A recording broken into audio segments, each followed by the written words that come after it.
Hey everybody, welcome to the live stream. We didn't get to do one on Monday because I have been super busy, but I decided it was time to turn that dragon egg blank that we made quite a while ago now.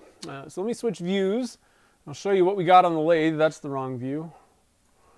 There we go. So I wasn't sure exactly what I was doing with this one at first. We got the dragon egg stuff on the top, and then I threw some grass in. Now this is liquid diamonds, and it kind of overheated. You can see it's all ripply.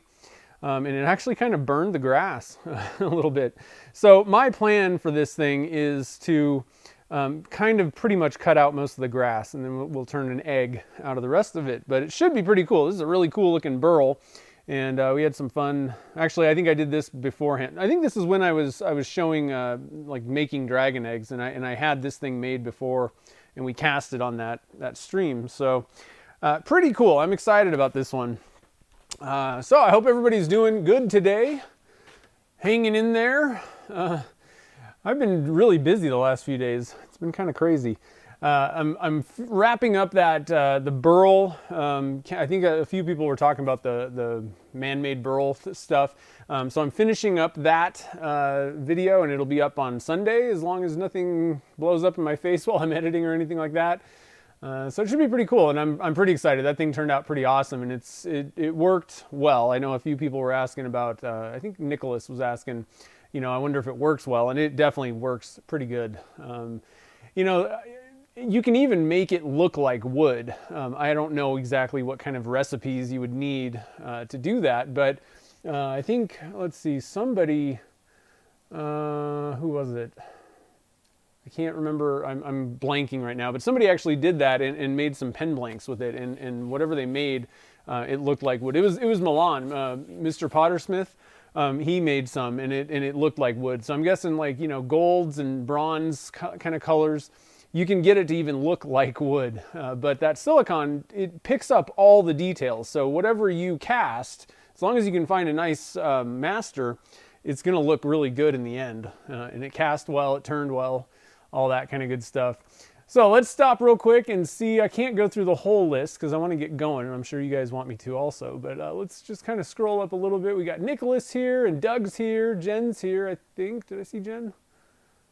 I don't know if Jen's here or not. But Steve, Martian, and Daryl, KJT.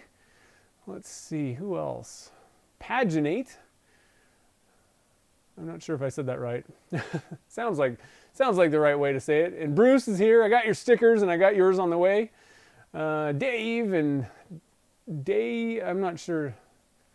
Day, FFD. I'm not sure how to say that. Dave. I'm terrible with screen names. And OJ's here. What's up, man? How you doing? Who else? Amber, Brett, Mike. Man, so many people already. It says, my little counter thing says there's already 60 people here. And Tim's here. Philip's here. James Garwood, what's up, man? Sweet. I'm probably missed a lot of people. Almost. Pajonate? Pajo? I don't know. I'm terrible with screen names. Anyway, why don't we switch camera views while I tuck my tail between my legs and run away from the screen name pronunciations. And we'll get going here. So first thing I'm going to do is, let's see, get this camera situated a little bit better so that you can see while I'm working. So what I'm going to do is, the way that I have this planned, this is going to be the bottom of it, and this is going to be the top of the egg. And I don't know, I didn't really do a whole lot of thinking about this. It's only going to be at most a 2-inch wide egg. So like maybe 3 inches long or something like that. Let's see. Let me look at this thing and see where we're at here with 3 inches. Yeah, I think that might work somewhere around there. So from about here to about there, I want to have some clear at the top, but I want to try and kind of get rid of most of this grass. So we'll just kind of make this the base, the bottom of it, and then make this kind of a little bit skinnier, I think, here. But it should look pretty good. So first thing I'm going to do, I'm going to put a tenon on this side, and then we'll flip it around, put it in the chuck. Well, first thing I got to knock the corners off, put a tenon on, and then we'll fire it up here.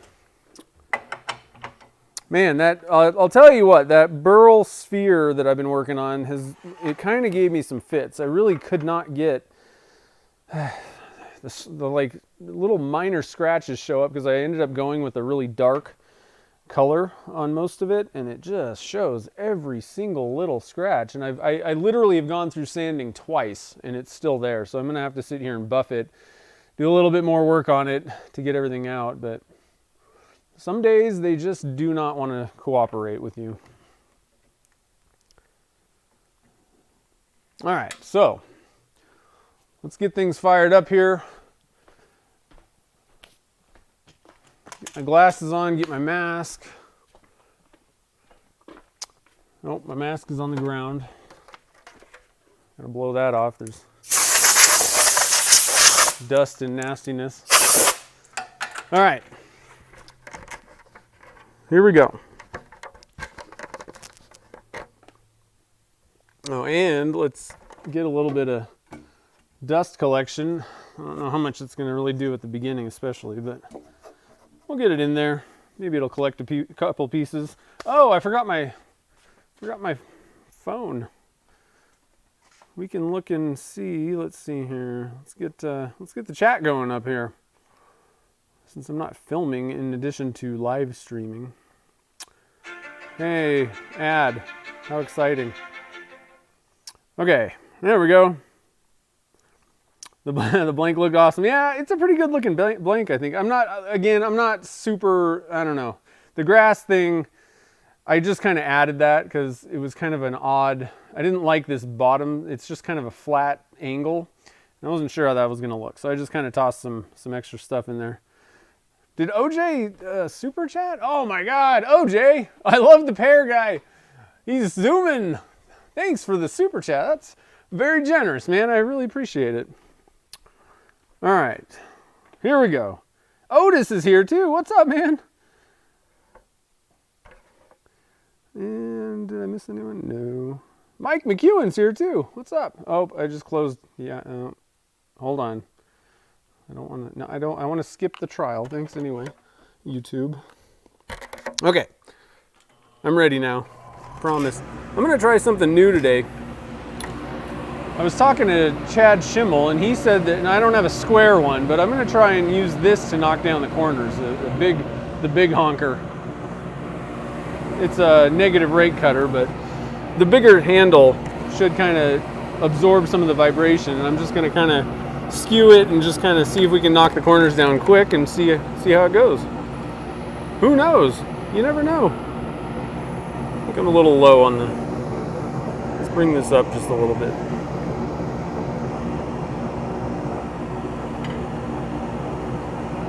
And out. All right, I'm ready now. Promise.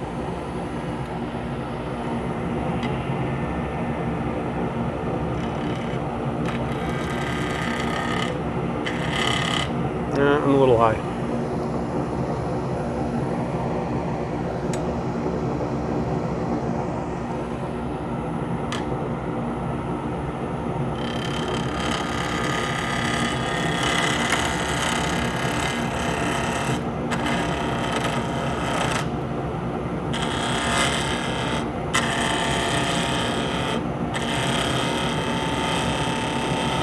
That's not too bad. Definitely not as much of that kind of chattering that you get, because usually I just use, even on something kind of this size, I use either this or the small cutter, the number 1 hollower. And having this kind of heavier handle actually deadens that vibration. Quite nice. Another great tip from Chad Schimmel. A little chippy at the beginning here. Yeah. Saw that coming.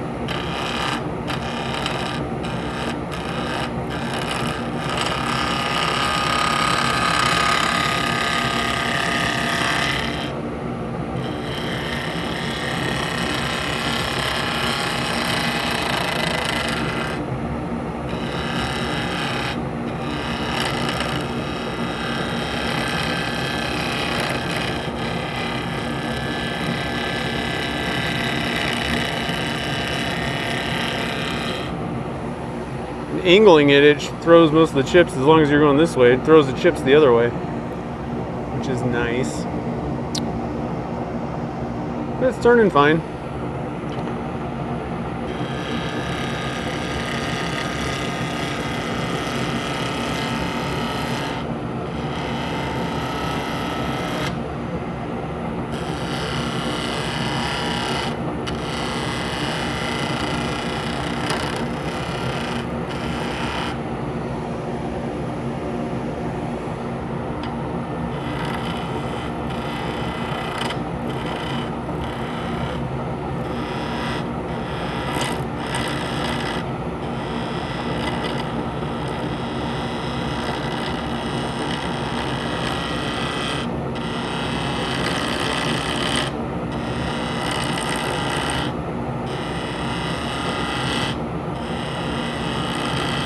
Uh-oh, losing the phone again.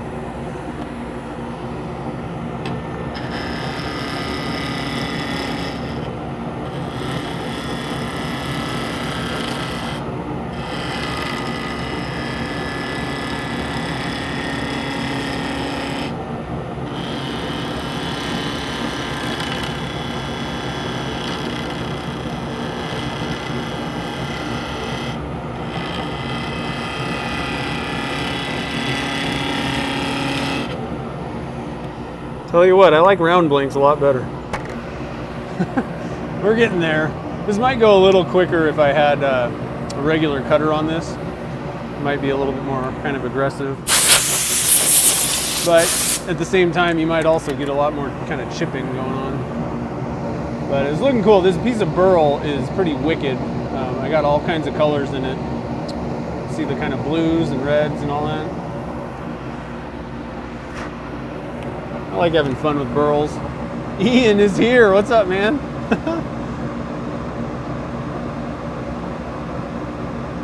Huh. Oh no, I hope you heal up quick, Mike. Oh, I'm way behind there. I was way behind on the chat. Sorry about that. Those were old, but I'm glad I saw that. I hope you start feeling better soon. I can't handle eye stuff. I don't like eye surgeries. If I ever needed to have eye surgery, I don't know if I could do it.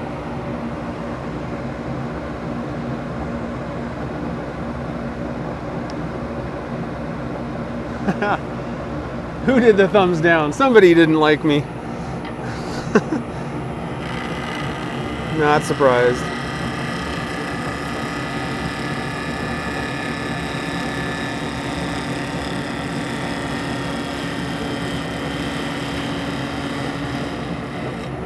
I think somebody's just a joker.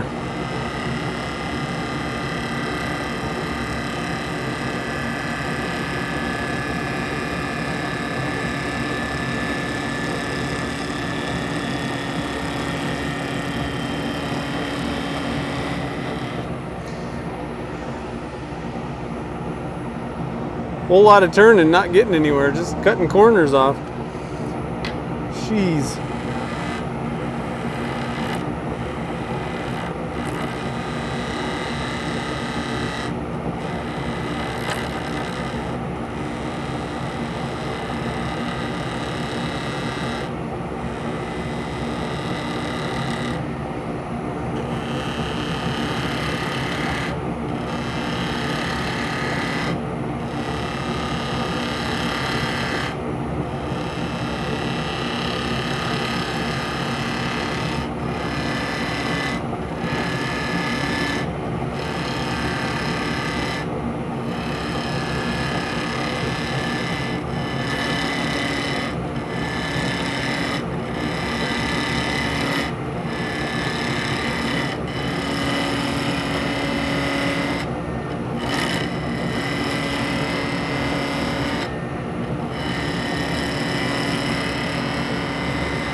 Slowly but surely.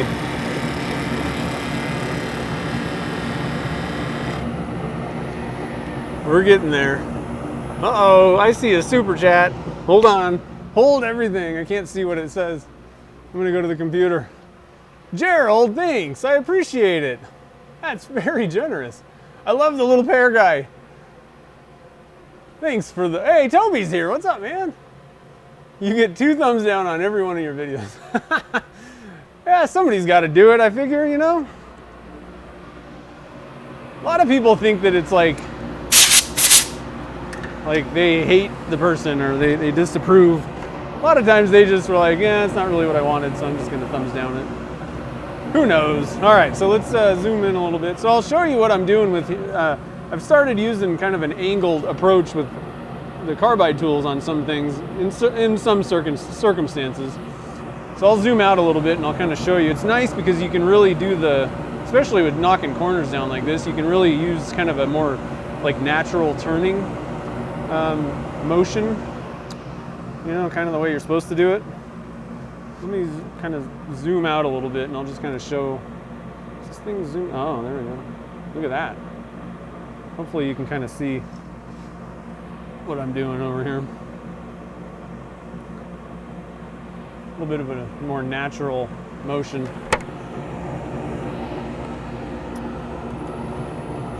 So you can kind of lock it into your hip and just kind of do the leaning thing.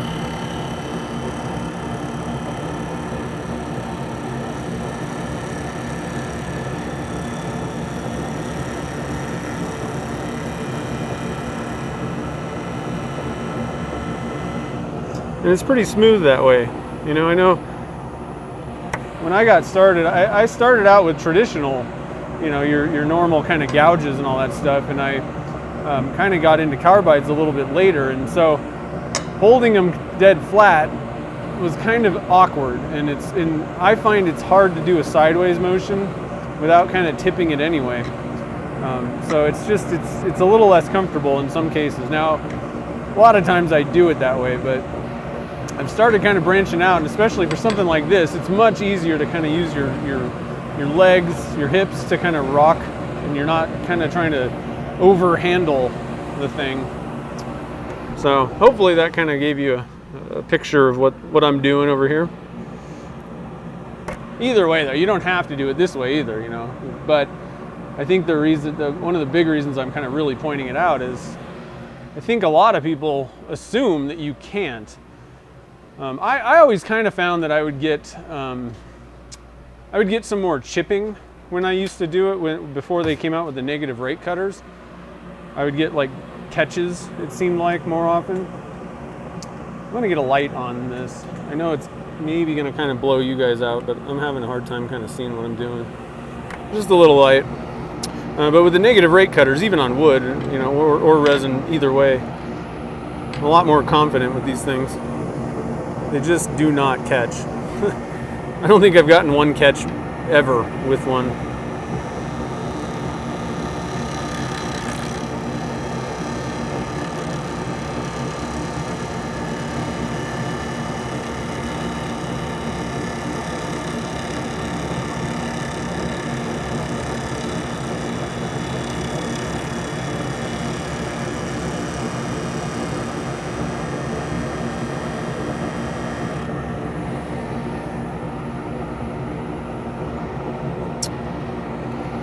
Coming along, we still got some to go.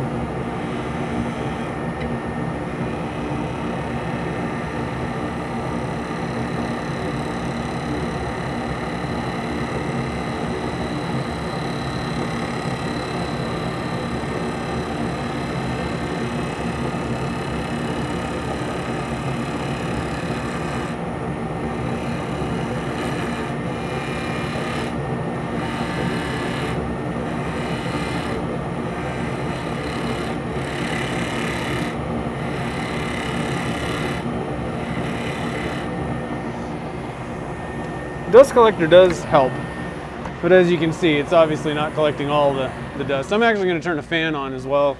You might see there is a little bit of dust coming off of this that I don't really particularly want to breathe.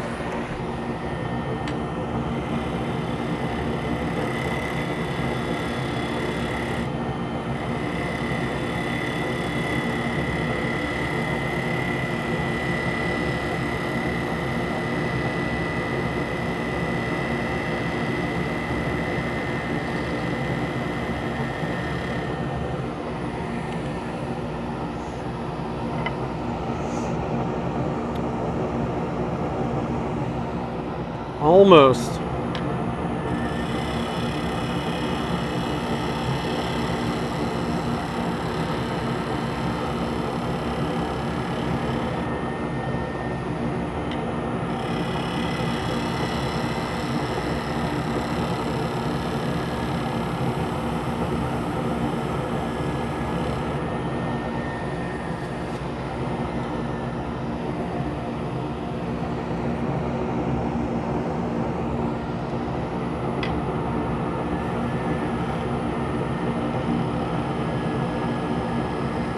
There we go, look at that.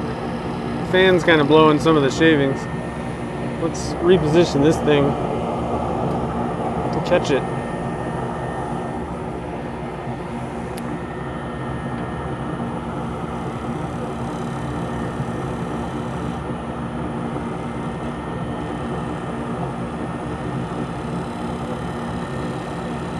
It's catching, 30% maybe.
A lot of work to just get the blank squared up or rounded up.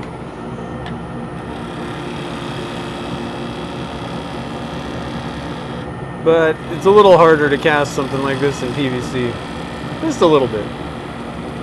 And I had the little chunks square.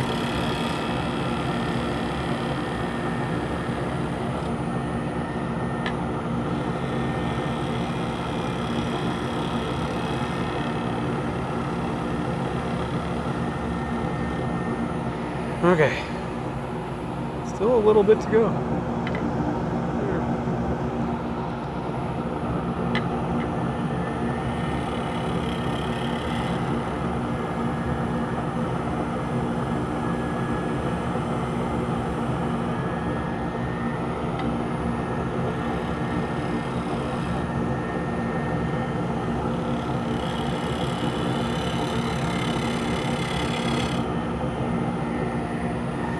I think it's round enough to get a tenon on there and get it chucked. Yeah, we got the end. We got the end good.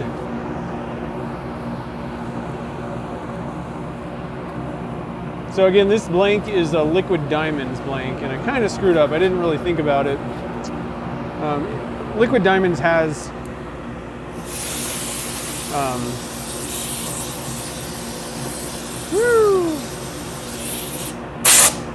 Liquid Diamonds has some UV protection in it, and so I decided, since there's going to be a lot of clear in here, let's just go with that. Well, I didn't really think about how much volume the mass was of this blank, and it kind of overheated, but that's not going to cause any problems. It didn't like super overheat or crack or anything. It just kind of, the edges tend to, if it gets pretty hot, the edges kind of curl up a little bit. Hey, Dave's here. What's up, man? Mr. Dave Porter, and Dave's Creations too. 2 Daves for the price of 1. An introductory guide to turning tools. To be honest, I mean, I could kind of cover a couple of them, but I would actually recommend, I am not a, professional wood turner. I'm pretty much a hack, just like everyone else. So I would recommend, the best places to get information about, turning techniques and tools: Carl Jacobson, Wyoming Wood Turner, and what's his name? Brendan Stemp. Those three, pretty much, if you have a question about turning technique or tools, they will cover it. They got a video on it. Another one that's really good is, oh shoot, I can't think of his name. I just went totally blank. He's over in the UK. Oh man, it just went out of my mind. I'll think of it eventually, but that's what I would recommend is check out those channels, and they will cover everything you ever wanted. Right now, what I'm using is a carbide tool with a negative rate cutter from Easy Wood Tools. And I like using those on resin. They don't chip out, they don't, catch or anything like that. They're really awesome for resin. But I mean, you can use anything. A lot of times I still use, regular gouges. It's a spindle gouge. So I use lots of different stuff, but I think that it'd be best, rather than me even go through and talk about anything, I would recommend go check out those channels. All right, so let's put a tenon on this sucker. Need about a 1.5 inch tenon. Let's see here. I'm gonna get some calipers out. I like to do it this way. So what I'm gonna do is I'm gonna get my calipers set to 1.5.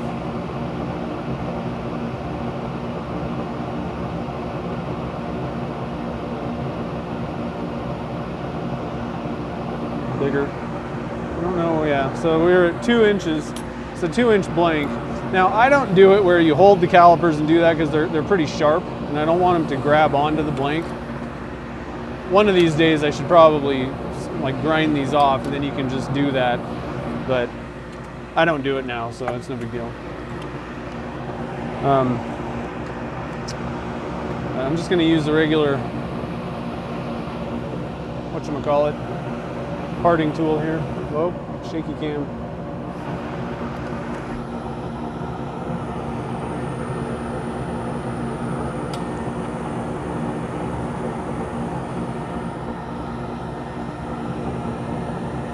Oh, that's a little too close.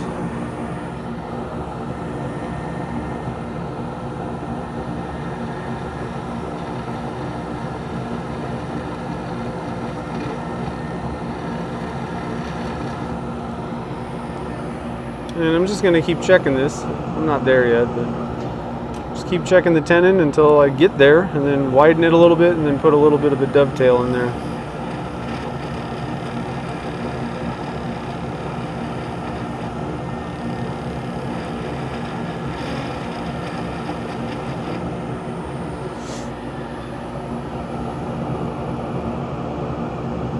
A little bit more.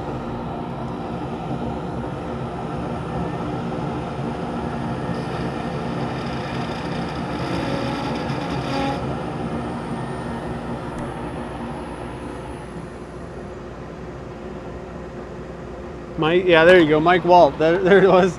I was scrolling through and I saw it. Yeah, Mike Walt's got a lot of really good stuff.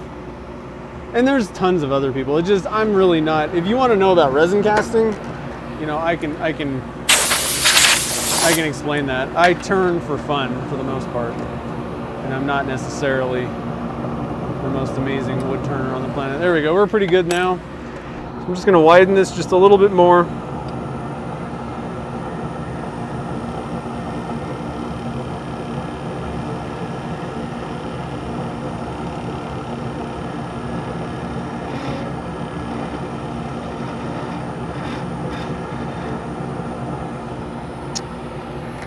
I'm knowledgeable when it comes to pen turning specifically. I'm pretty good at that, but when it comes to everything else, I'm pretty much just the same as everybody else. It's kind of starting out. I've been doing it a little bit longer, but I don't necessarily know any more than anyone, because that's not really my focus. I'm just going to use a skew chisel to kind of put a little bit of a dovetail on this.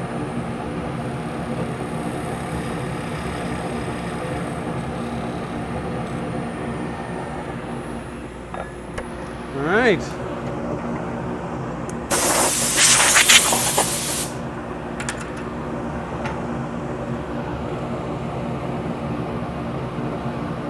Looking good.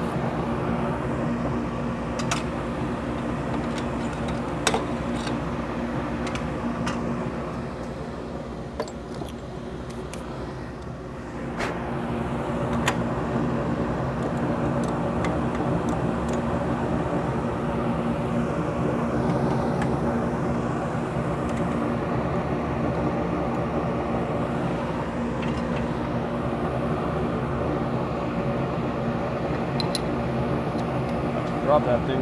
There we go. I made it.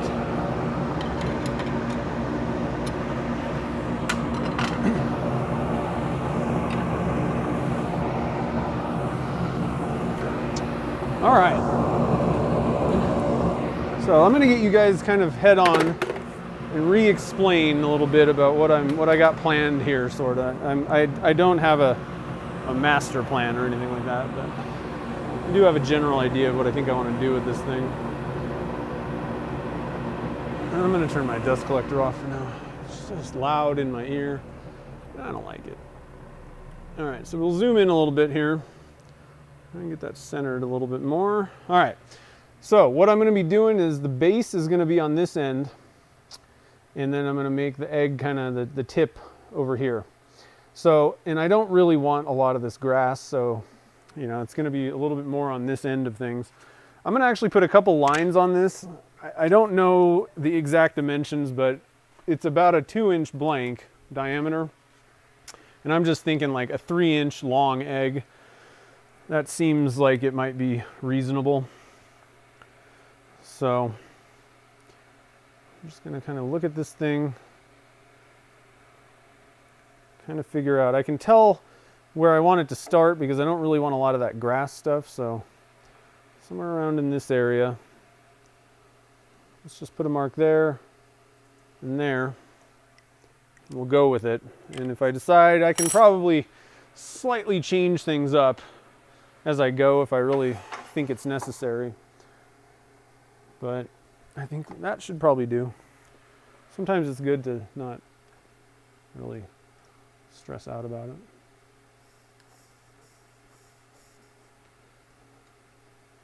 And right there. There we go. There's our egg. And it may end up being a little bit shorter than that. I don't know. I don't know what the dimensions are going to be necessarily.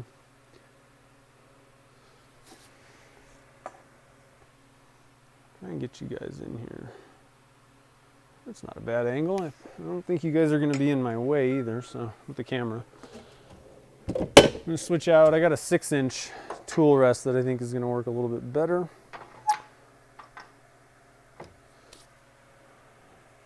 All right, we're looking good. Let's get this thing going here.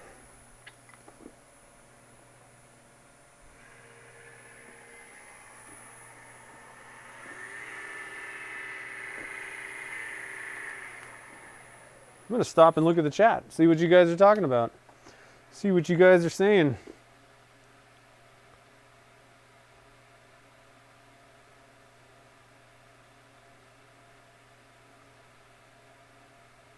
You almost glued an eye shut from a splash of what? CA glue?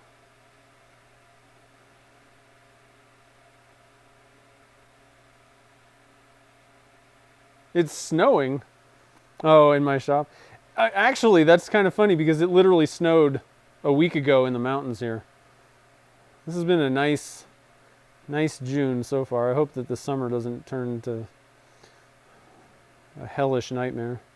It's been wonderful in the shop though.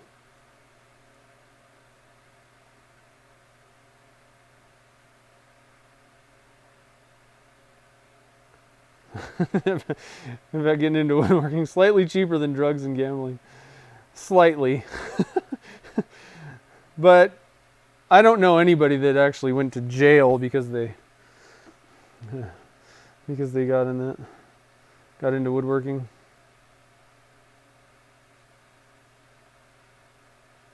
Yeah, there are a lot of good woodworkers, wood turners and stuff.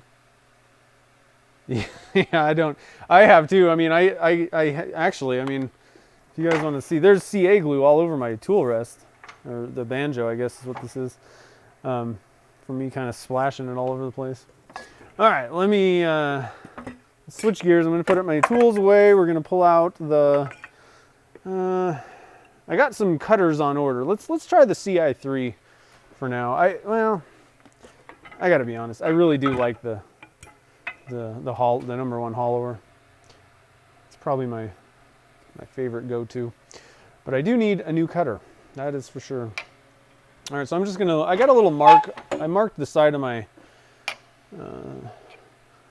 like headstock thing, just so I know where center is, and it's easier to kind of line things up that way. It's kind of hard to like figure out where the center of your blank is back there. All right, so I got to think about what I'm doing a little bit here. So it's going to be kind of the fatter side on the bottom here, and then kind of thinner here. Let's see if I got a little bit of practice making these eggs not too long ago. So I'm gonna start there. It's kind of the widest angle, widest part.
Getting there.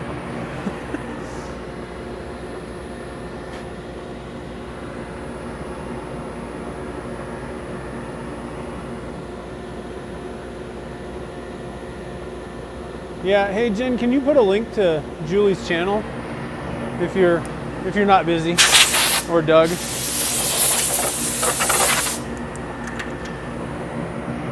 I was gonna go and watch it and then I got sidetracked.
I think there's an egg shape in there somewhere.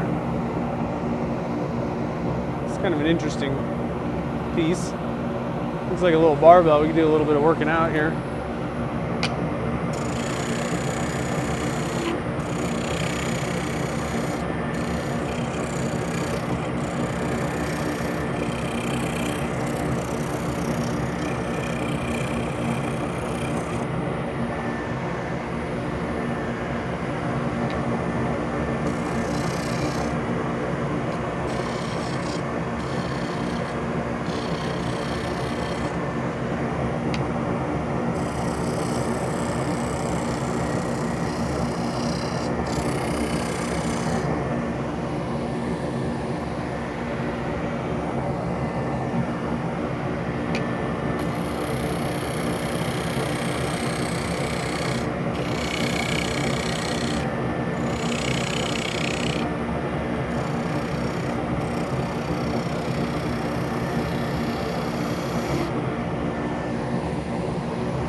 Alright, I'm going to pull out my parting tool again. I'm going to get a little bit of a skinnier one, just a 1/8 inch. I'm just going to remove a little bit of material down here.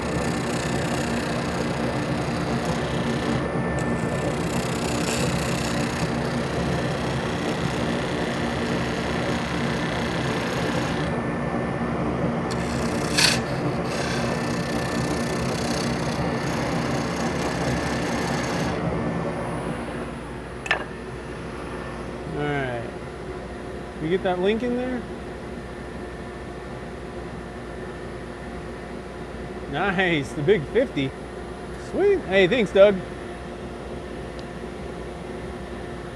Nice. What's up, Manic Maker?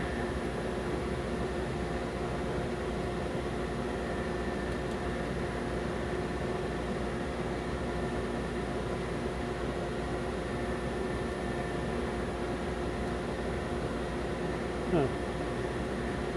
Names and exclamation points. I don't know. I'm not seeing them. All right, here we go. Let's get in here and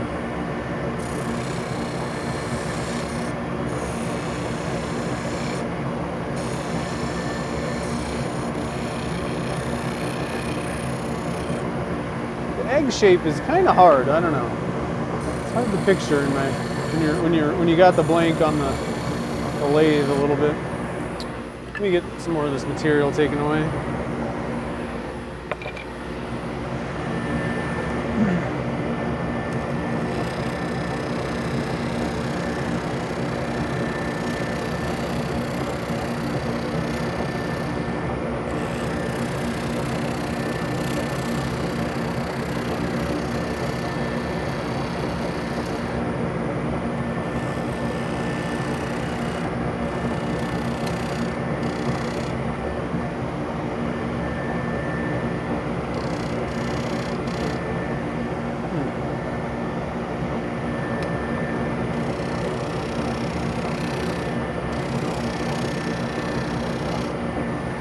That's weird. It got really dull. Really quick.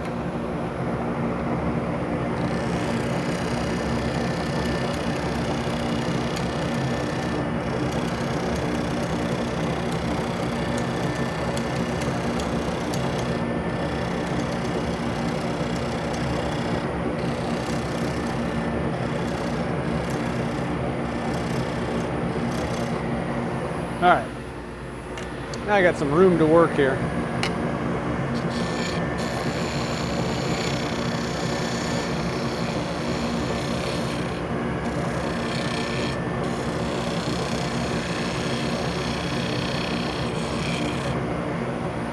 It's starting to look like an egg, I think. I'm gonna get you guys right in front of it. I'm seeing the shape, I think. I'm trying to kind of take my time. The egg shape is a little bit, can be a little elusive. But I think I'm on the right track down in the base here. And we just got to take a lot of material off on the top too. It's coming along. Look at this. Well, why don't I give you guys a shot of this thing? Let's look at this. I'm going to hit it with a little bit of denatured alcohol. That'll kind of show you a little bit more what this thing's going to look like in the end. Let's do that.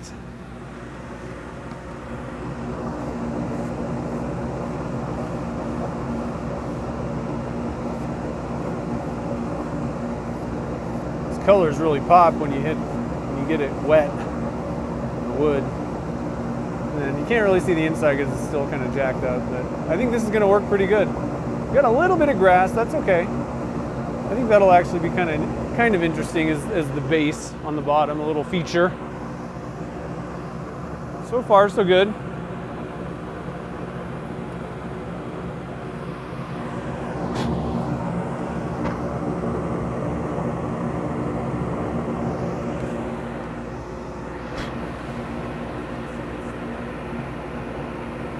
Turned it backwards? Oh.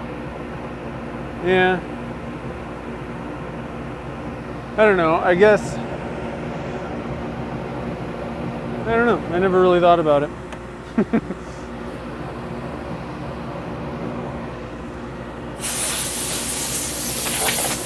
didn't even occur to me which way I would want to do it. All right, so let's see here. Get a little bit more of this going on here. I'm gonna bring up my light in again because it really does help when I can actually see what I'm doing.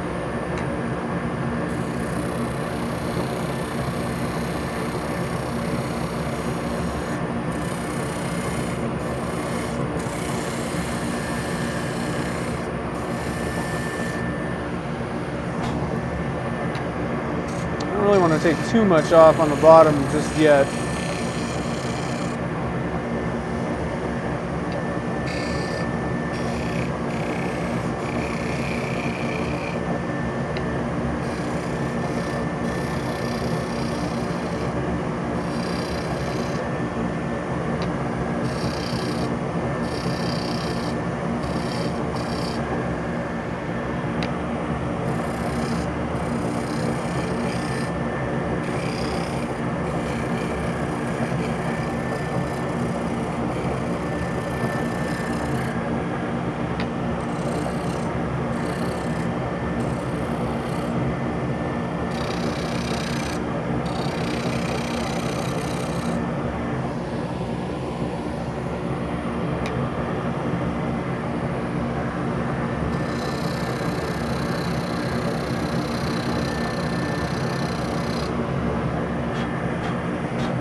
Doing pretty good so far. I'm a little bit surprised.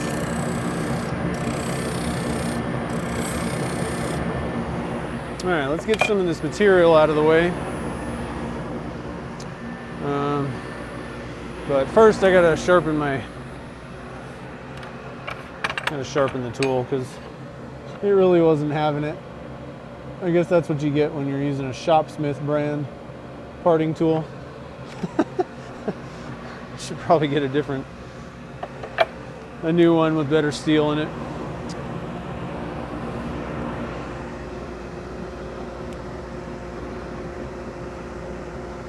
Yeah, the blind wood turner, he does really awesome stuff.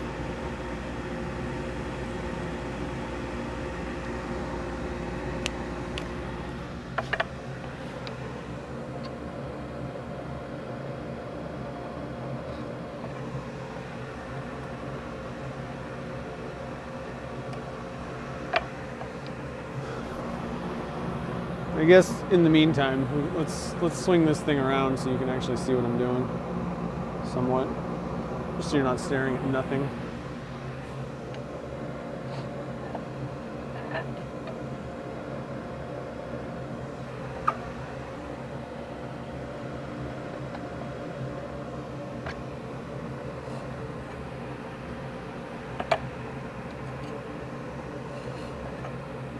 That's good enough.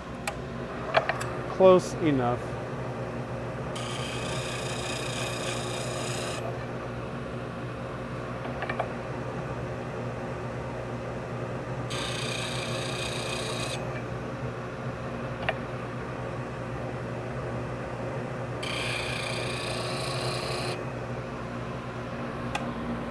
All right.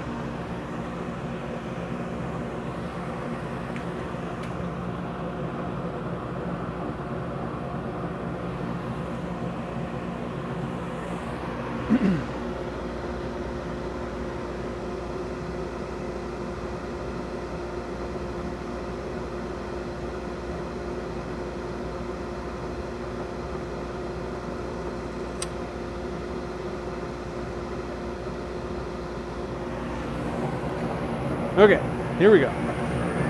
Just checking the chat. Checking the chat.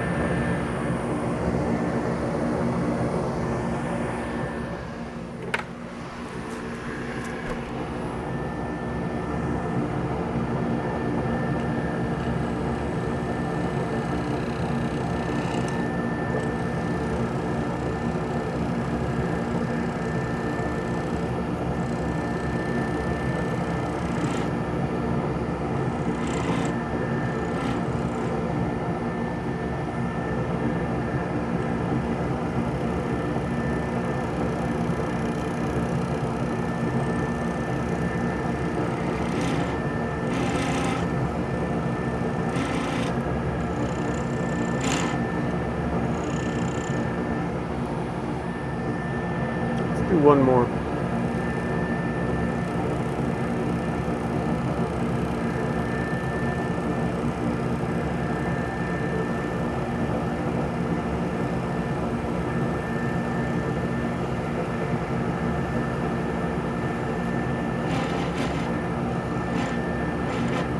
Okay.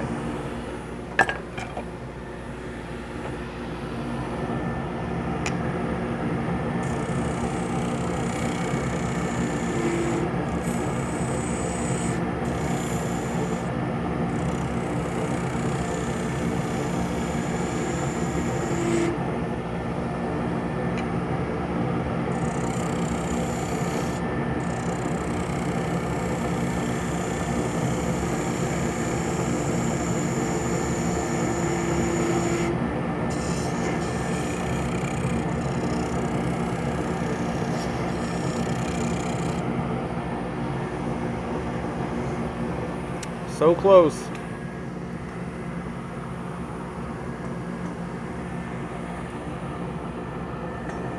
See if we can't get you guys a little bit better shot of the action here.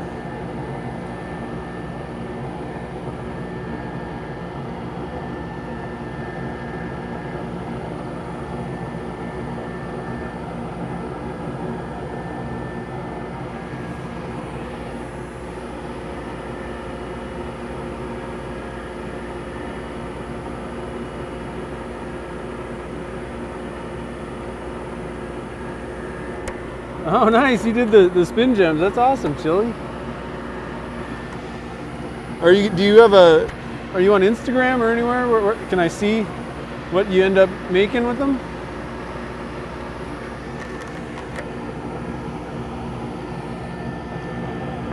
Oh, hitting the camera with my face mask.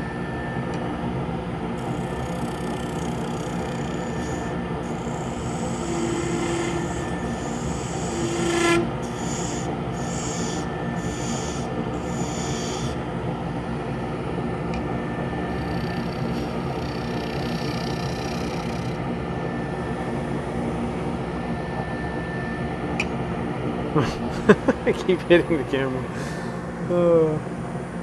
Let's see if I can figure out. Oh man, hold on. Hold everything. Let me just stop this thing and try and get a better. Problem is I can't really put the camera behind the lathe. You know, obviously. So let me see if I can put it over the lathe.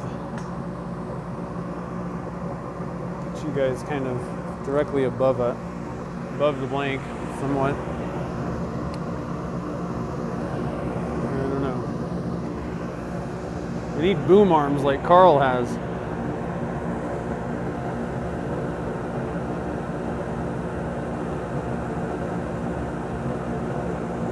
I don't know if this is any better than it was before. All right. We got a little bit of a divot in there. It's a pretty deep one too. See if I can turn away some of that. And we'll probably still have to fill it with CA.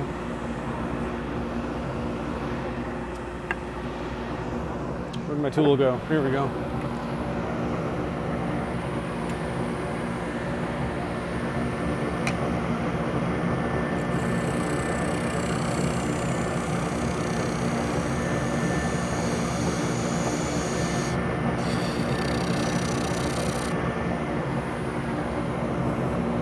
Kind of a tall egg.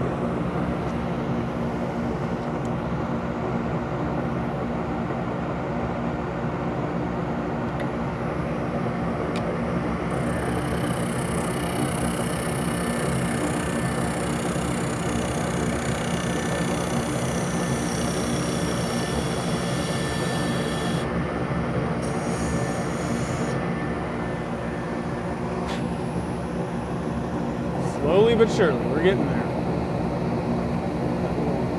It's a pretty deep hole right there. I don't know if I can do too much about that thing.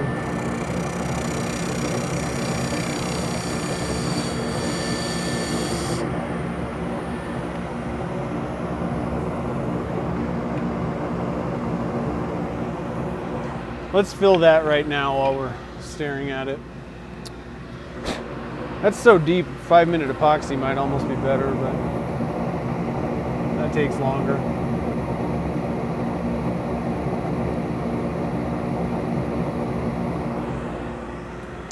So instead, we're gonna just put a bunch of layers of CA on there.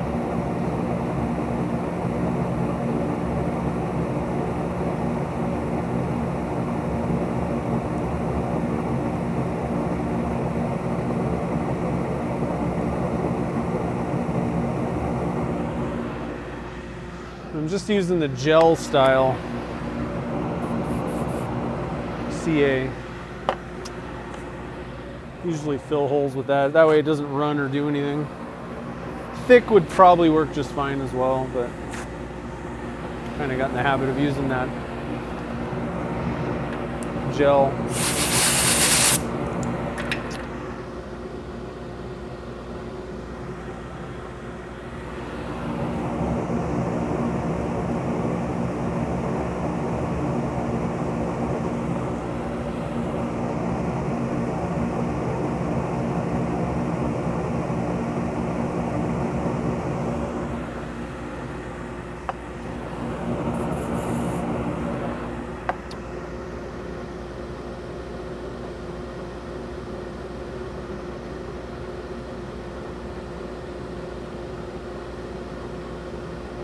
You can get easy wood tools in New Zealand, can't you?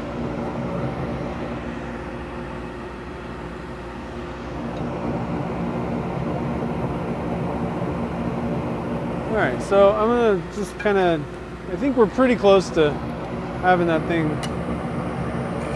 covered up, but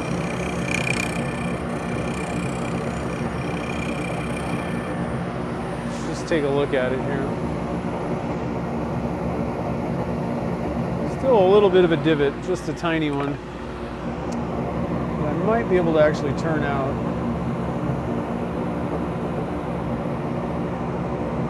Still kind of looking like an egg. It's a little bit,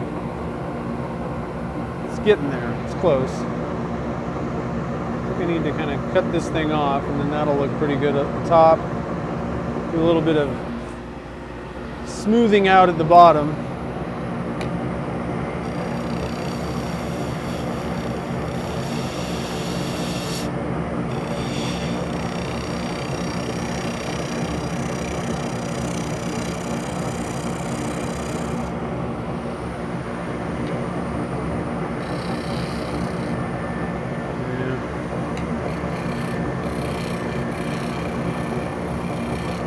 Side of the cutter is just not sharp. I'm going to rotate my cutter. I think they're actually coming today. Bought a few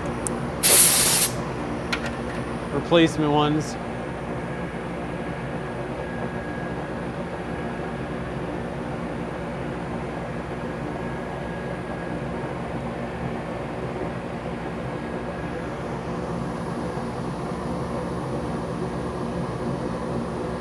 Let's see if that works better. There we go. Now it's cut.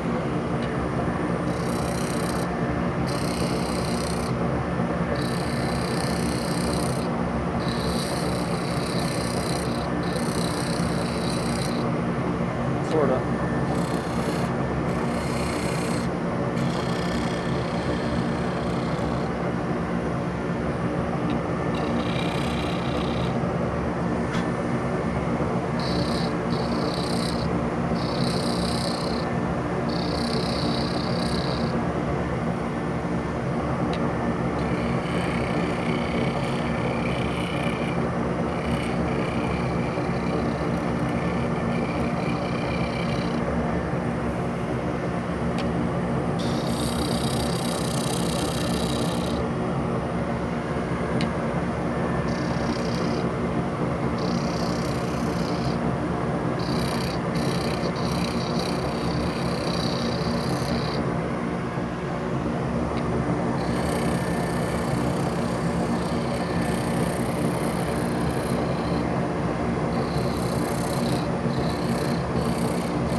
All right, that's looking pretty good. Let's get the tip kind of pretty close to finished off here. I'm going to take off some more of this material.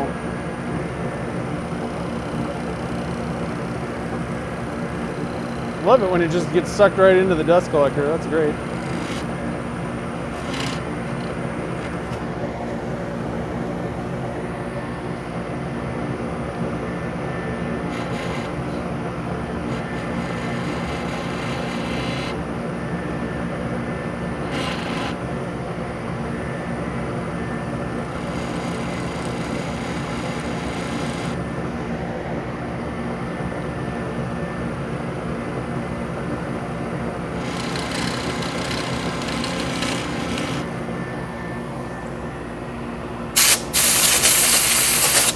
Get out of my way.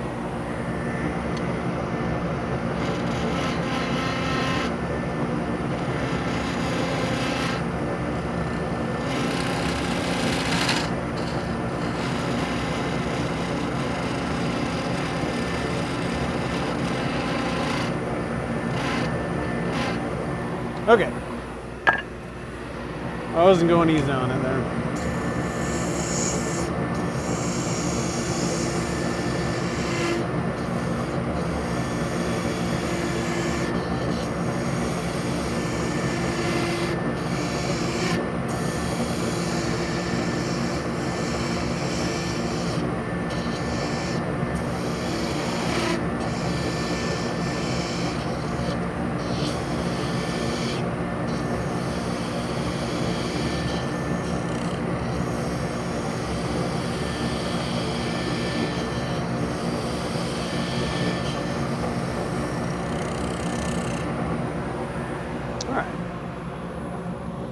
I gotta move this thing, this camera. You just hold on, guys, hold on. We're getting a little crazy here. I'm gonna have to resituate everything.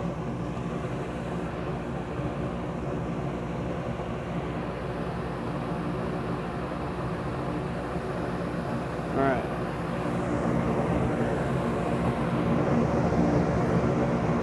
Nice. I'm liking the shape. Everything's looking pretty good so far. Just gonna nibble away a little bit more, and then we'll get the tailstock out of the way.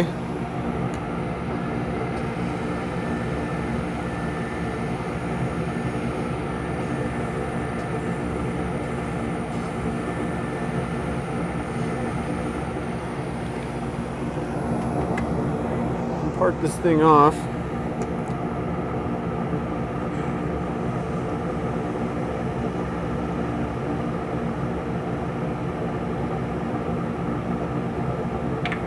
Goodbye.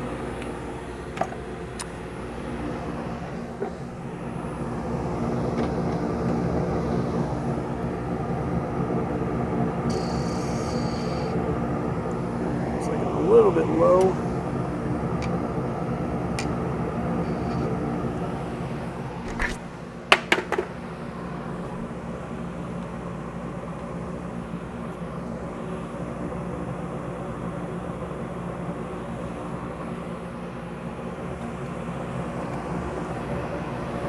Okay, my face mask back on, just in case.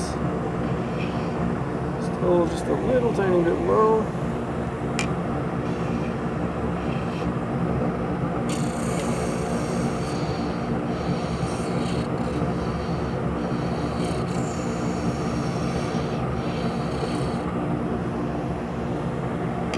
Kind of looks like a Christmas ornament, or a Christmas light.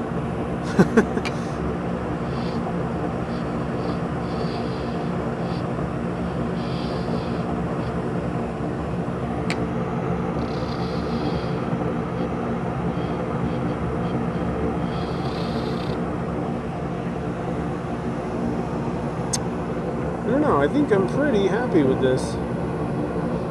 It's a little bumpy, you know, you just can't seem to... I think this cutter is just dull in so many places that it's making it more difficult to control.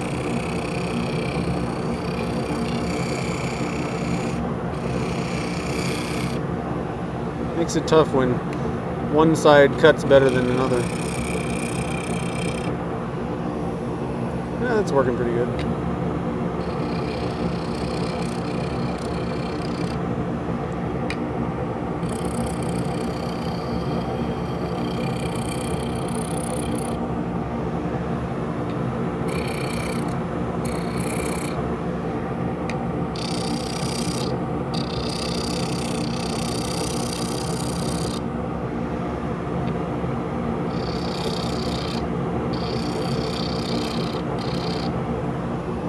Alright. I think that's not too bad. Take a little bit more off down at the base here, just to kind of get ready to finalize everything, but right now we need to get the sanding going.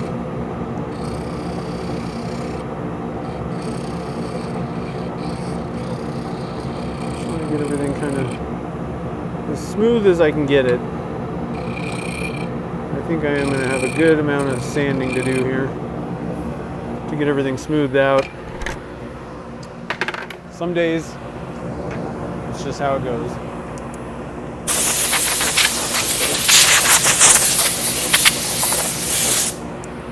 Okay, so what do you guys think of this thing? So far, I'm pretty happy with this. Let's stop the lathe here.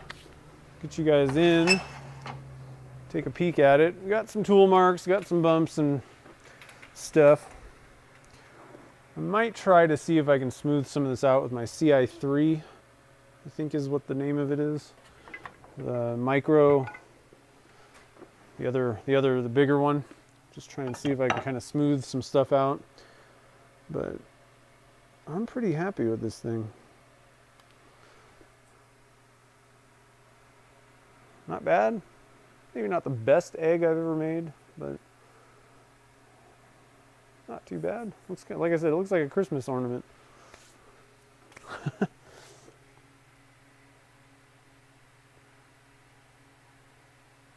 Oh, I'm way behind on the chat.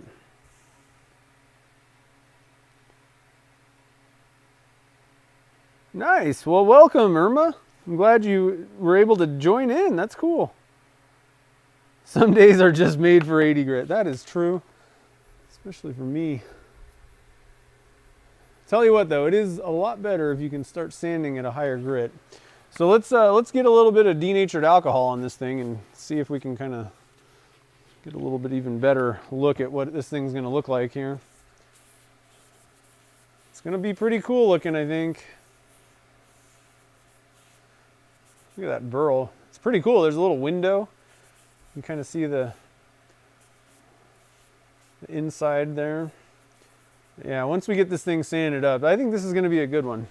It's a pretty tall egg, but whatever. Whatever. All right, so let me do just a little bit. I'm going to try and see if I can smooth this out just a little bit with that other cutter. So somebody asked a couple streams ago, like, how do you know when you need a new cutter, it's dull? It doesn't really cut very well. You know, you can tell when it gets kind of dull. All right, so turn the thing on. I'm gonna hit the light so I can kind of see what I'm doing here. It definitely helps when you can really see that outline. You know, what the shape is, what do you need to smooth.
I think I'm going to stop there before I end up making things worse.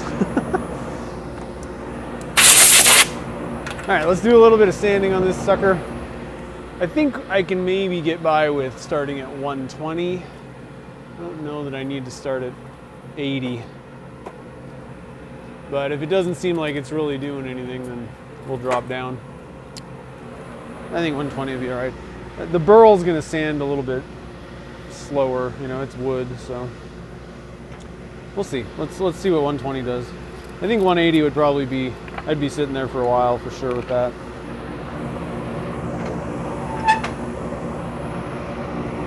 All right, so I got it spinning about 300.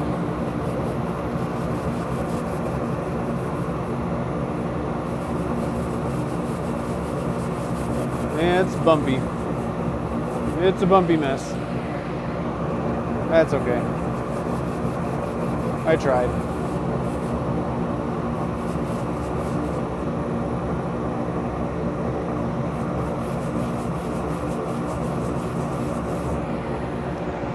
That's not too bad, I guess.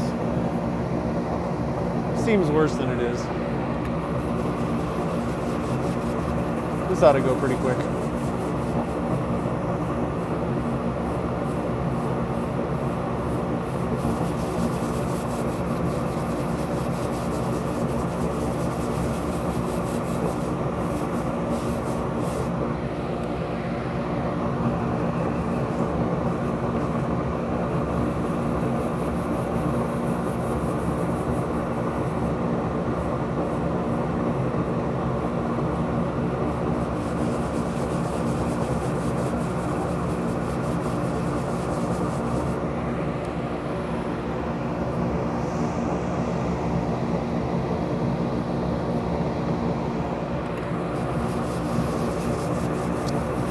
I feel like I've been sanding non-stop for the last week.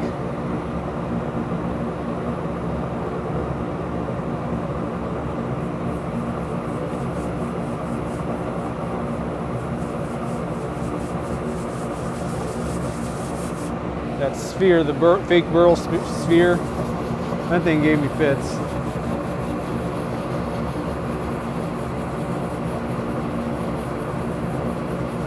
And I still have more to do. I think I'm going to have to buff it even more. And I'll have to take a look at it. That's what made me late today starting. I was trying to get some pictures of that thing. And then I'm looking at it really close, and it looks like there's more scratches that came out of nowhere.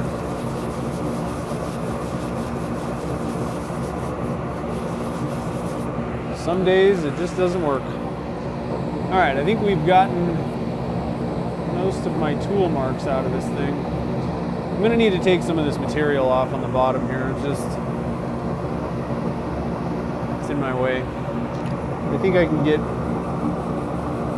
some of this.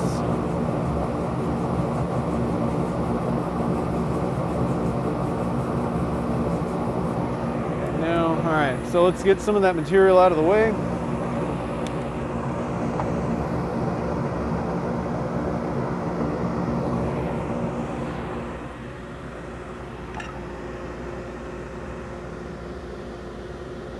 .24 grit vapor?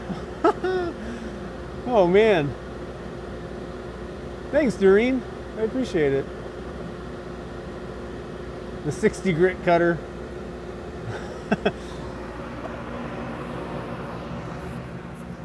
The 60 grit roughing gouge. All right.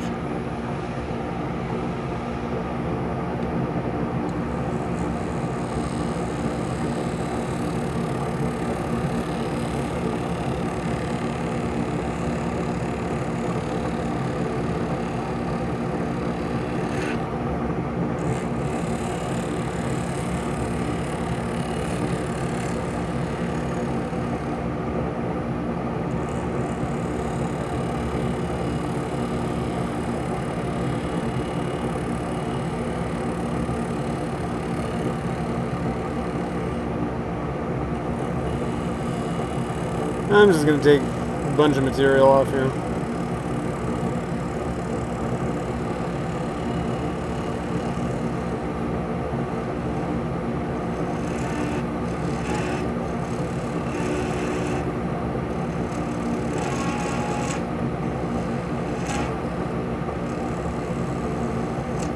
Okay.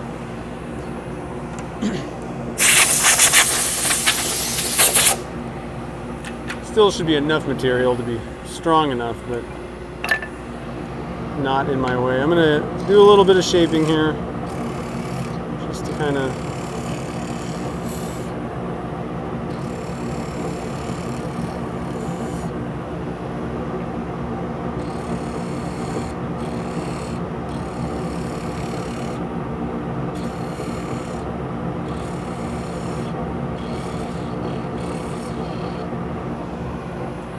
okay.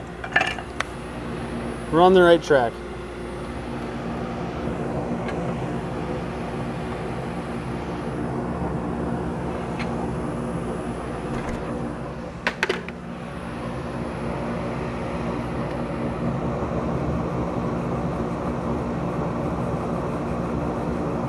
I can get in there better.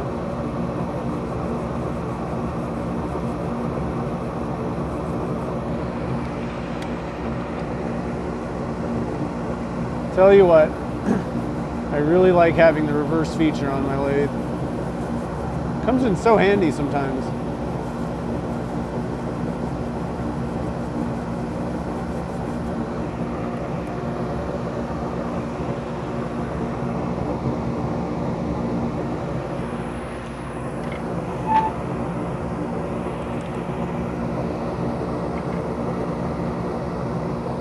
I'm going to try and do a little tiny bit more shaping here.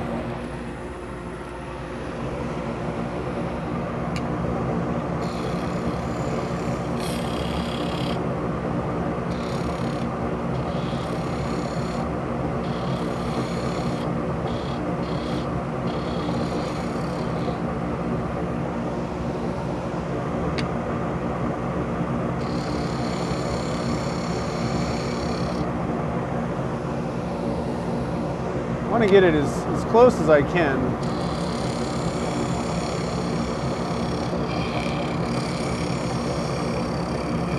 The final shape while leaving some material on there. Just makes things a lot easier after you part it off.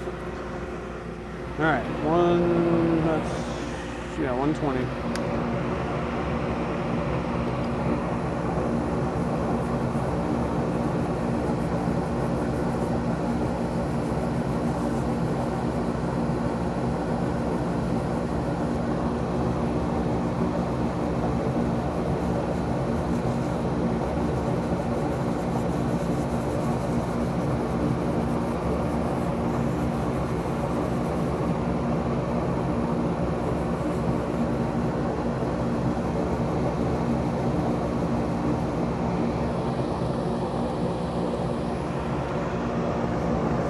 Okay, I think we've gotten everything smoothed out pretty well.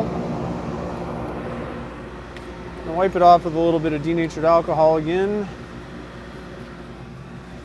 And then we'll move up through the grits. I'm going to start wet sanding at this point too.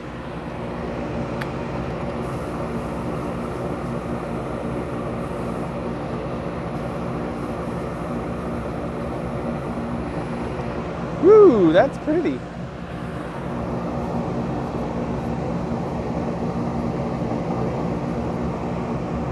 Definitely think this thing's going to turn out pretty neat looking. I don't know.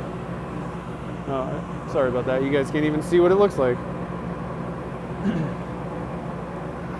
Not too shabby. All right, so kind of move you guys over here. Let's get this thing out of the way. We'll start wet sanding.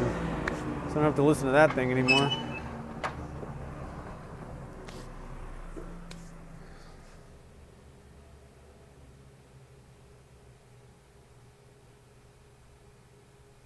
Yeah, turning in reverse.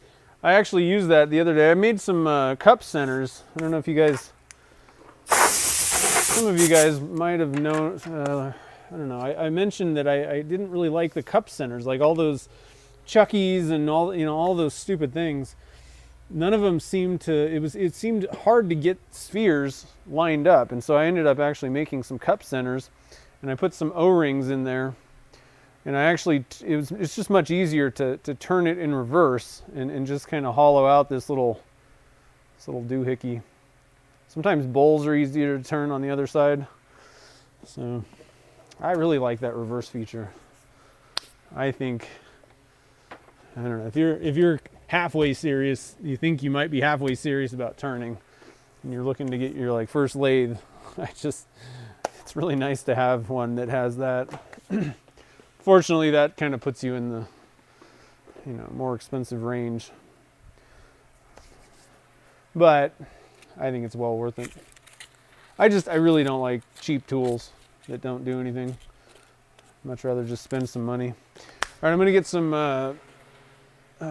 gloves on real quick. I'm gonna hit some light, not too much. Helps me to kind of have a little bit of light on the situation.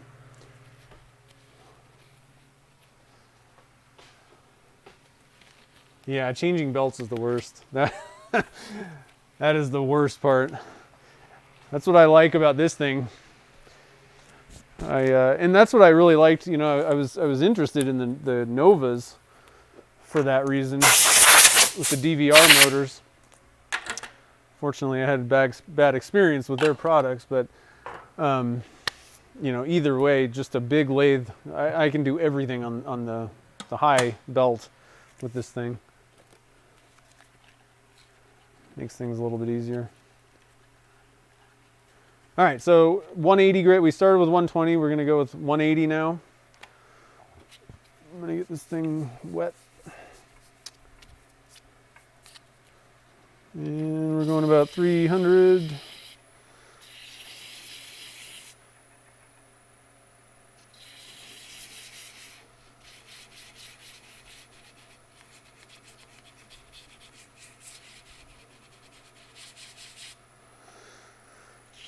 I'm going to give it a good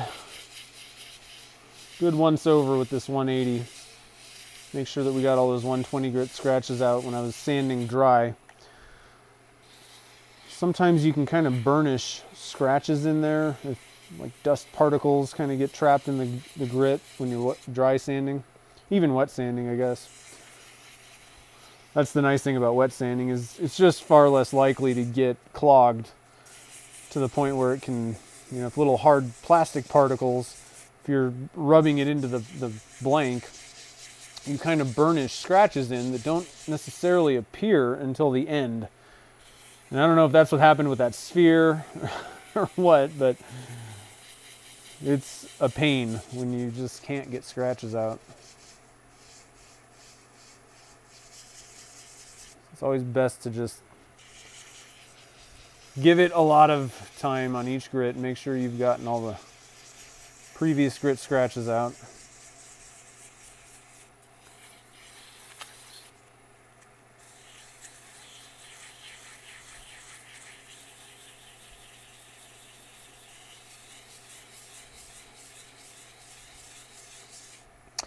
And this wood was stabilized, so I don't really have any problems wet sanding stabilized wood.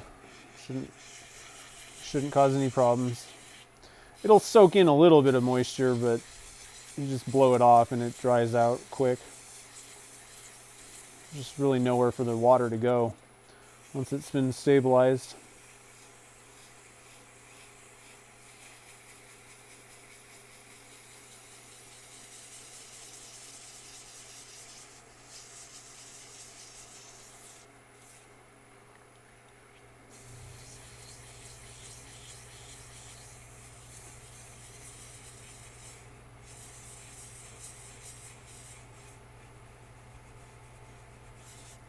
All right, I'm going to dry it off and see what we're looking like here.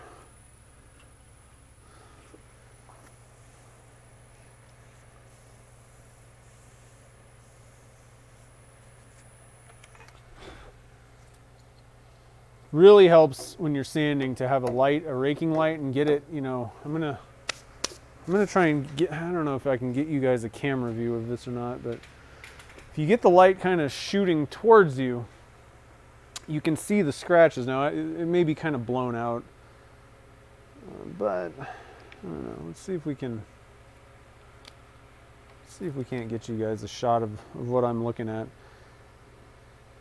somehow.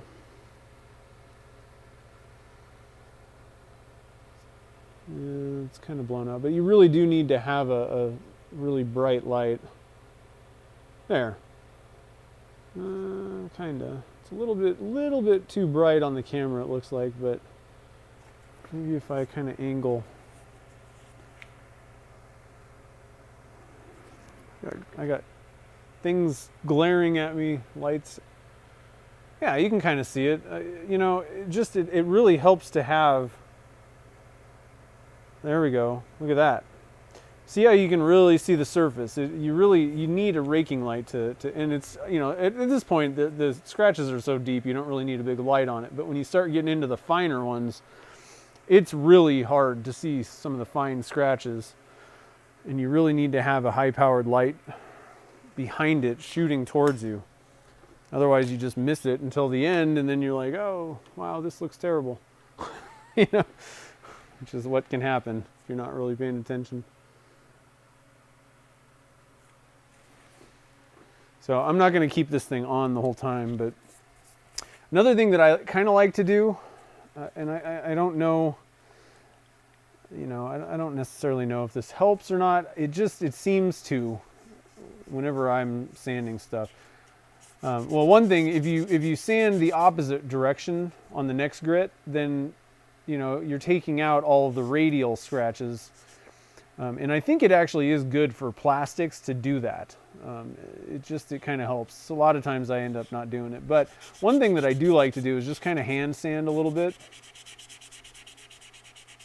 Just in case, you know, the water can kind of make, you know, if there's any bumps or anything on this blank, the speed, the water, it can kind of sometimes pop the, you know, I don't know how to explain it, but the sandpaper may not contact the blank the entire time. And so I like to just kind of do a little bit of hand sanding in between with the same grit, just to kind of take out any deep scratches that you might have put in, or I don't know. Like I said, it's just something that can sometimes help a little bit, get you through the sanding on the first shot without having to go back and forth a bunch of times. I don't know.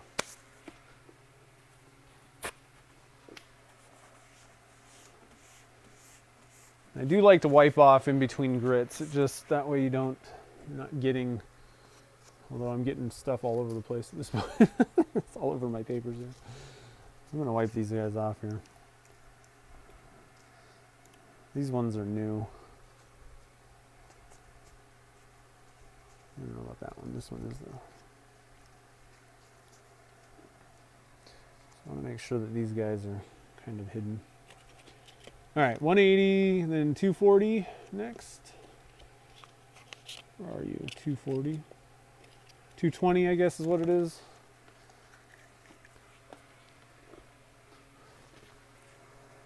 Whoa. Getting water all over my bedways. Stop it.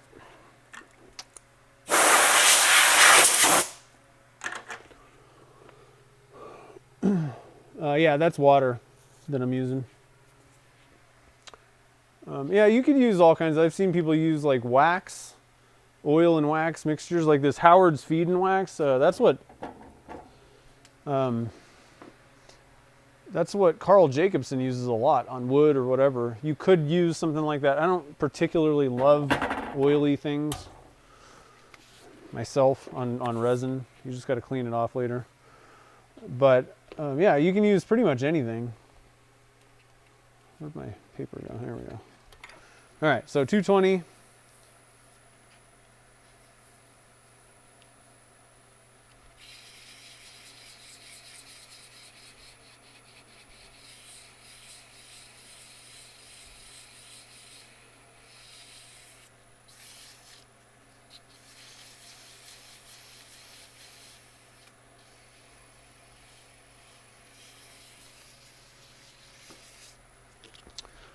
I'm going to move you guys to the other side, I think. I think it might be a better, whoa, better shot over here maybe. So my hand's not just completely covering the thing. Let's try that.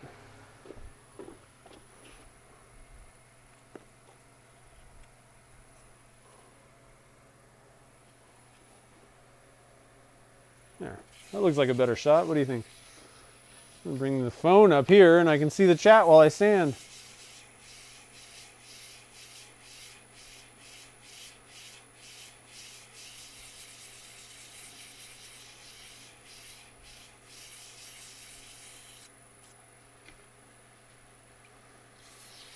Yeah, I think some of the waxes and all that, I don't know how well it would clear stuff. The baby oil or mineral oil or stuff like that might be pretty good. I don't know. Honestly, I've never really tried it. I have wet sanded with denatured alcohol, I guess, once or twice. It was okay, but it's a pretty expensive way to go. Water works fine. I like wearing gloves at this point because I find that my hands get kind of dried out.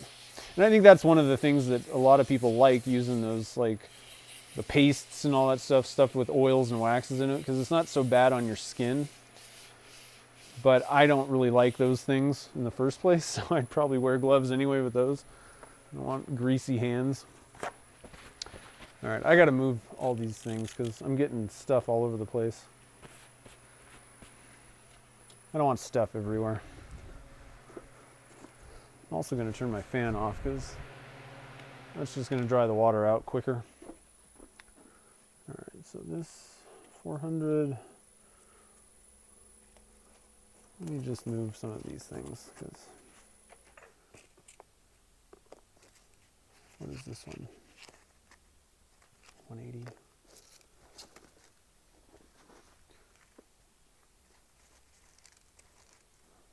I'll go through these things later.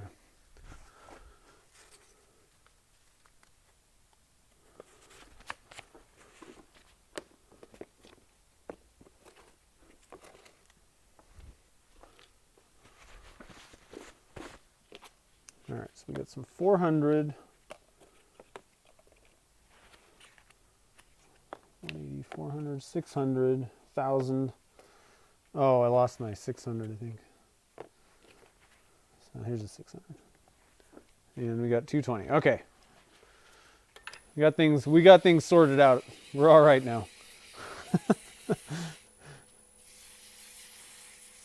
WD-40, yeah.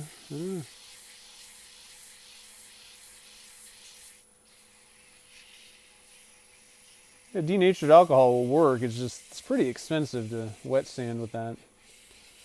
You know, tap water's free, or at least really cheap.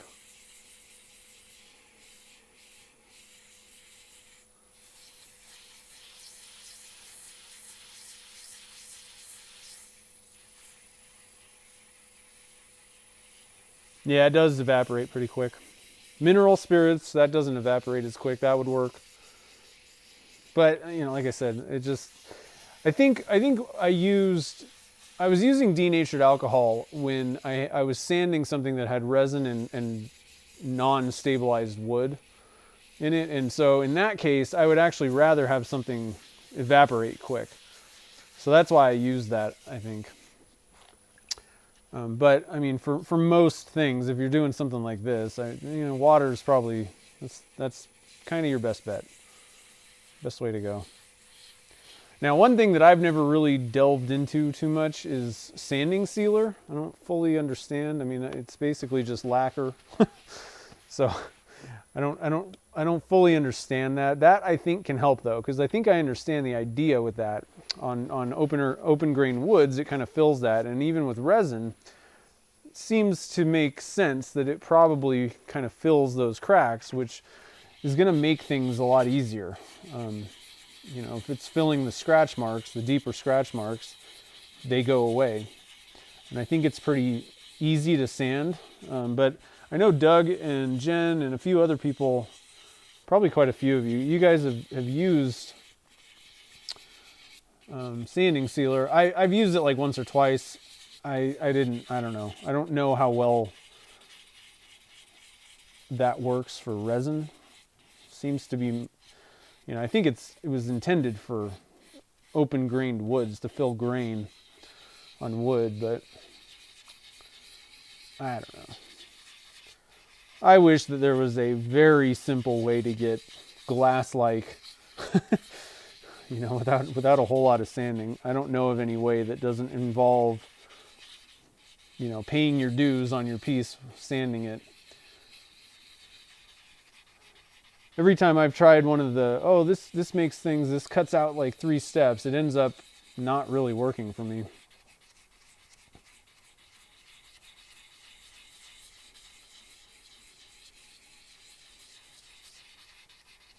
And why is that, Kim? I'm just curious. It doesn't seem like, I put lacquer on finished pieces, so I don't know why that would be. Just trying to understand it.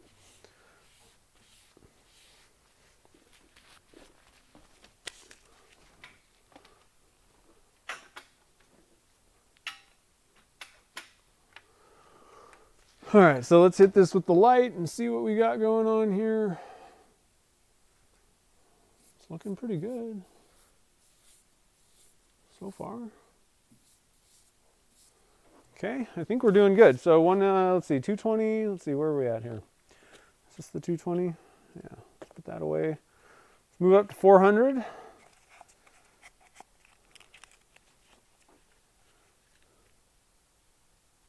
Oh, no, you've never used sanding. I see. Yeah, you can just put another coat of epoxy or something on, but realistically, I've done that. I haven't found a product that I found was super amazing at doing that. It's hard to get your lathe to go so slow that it keeps spinning for like the slow setting ones. I just found it was more hassle than sanding personally. Yeah, elbow grease.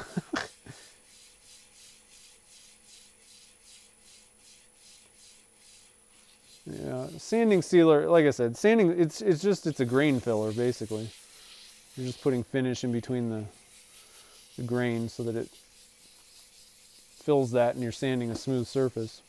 But in effect, it should work, just like putting a finish on, because I can finish, I can sand up to like 400 grit, stop and just put lacquer on something on a resin piece. And then, all those scratches, the 400 grit and below, or I guess you're up to 400 grit, they just disappear if you fill them with lacquer. So that's why I'm kind of curious about the sanding sealer. That might work. I haven't wanted to do a bunch of testing. It's one of those things where I know what kind of results to expect if I just do what I'm doing. Sometimes these tests are not, I'm like, I don't want to do that right now. But it should work. I don't know. Could work. Could work.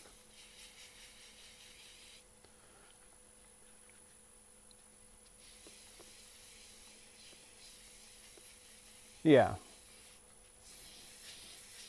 Definitely want to do that. I'm just wondering if it will fill scratch. And that's why a lot of people actually like wax on resin pieces. My problem with that, because it kind of will fill like tiny little minor scratches and kind of make them disappear for a little bit. But when that wax kind of dissipates, or if, waxes don't tend to stay, like you got to kind of re-wax things like that. And for like things like pens, I definitely don't recommend putting wax on them. You're handling it and the oils in your skin are just going to break down that wax and it's going to look scratched and dull quick. Crocs and socks. I know, I'm telling you, it's the way to go, guys. This is the look for 2020. Didn't you know?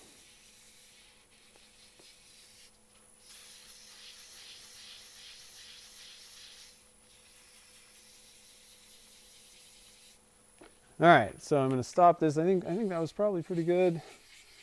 Let's stop this, do a little bit of this like so.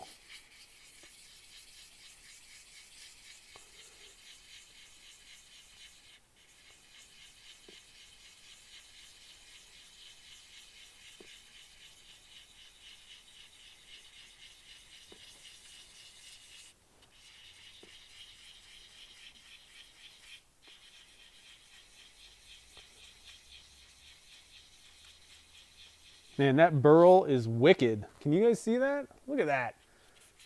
Colors in that. We haven't even seen the inside yet. That's actually the good part, the good side. We haven't really taken a look yet. We're not really there yet. It's not going to look, it's still going to look hazy. Once we get up to about 1,000 grit, then it'll look pretty cool. Right now, still a little hazy, but man, I think it's going to be pretty cool. There's a little bit of little grass things here, and that kind of takes away, because there is kind of a jutting edge, flat edge in there, so that takes away some of that, sharp edge in there. That's why I added that grass, just to distract your eye a little bit. Okay, so we're moving up to 600 grit. Oh man, we're going.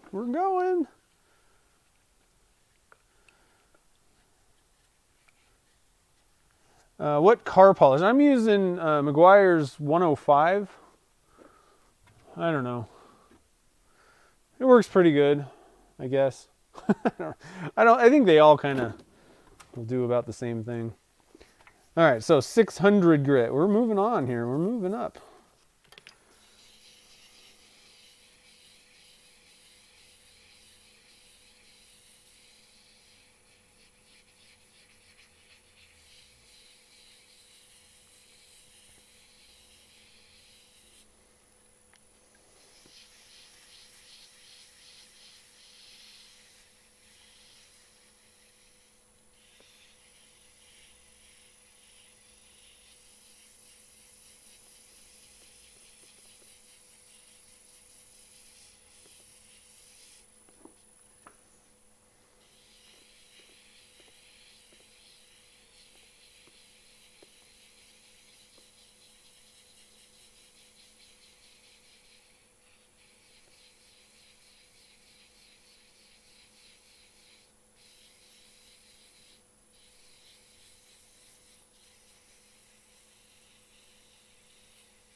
All right, let's stop it. We'll do a little bit of the roundy round.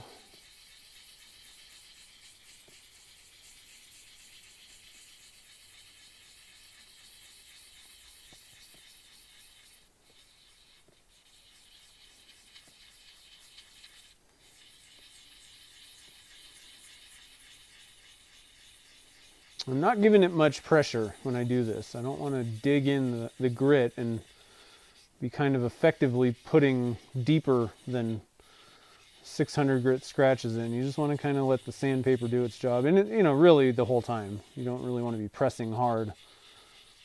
If you got to press super hard, then you really need to just drop down to a lower grit. Either way, you're going to get the same results, basically. So you may as well let the sandpaper do its job. Man, that's going to look good. I just keep seeing the burl keep popping up here when I'm turning it. And I'm like, wow, that looks great.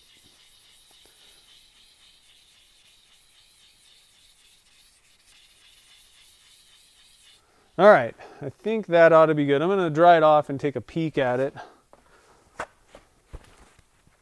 going to impale myself on my grinder Wolverine jig thing that's hanging out. So I think I'm going to move that. I'm surprised I haven't run into it yet. All right, wipe this off. I'm going to hit it with the light this time and just kind of take a peek. See where we're at.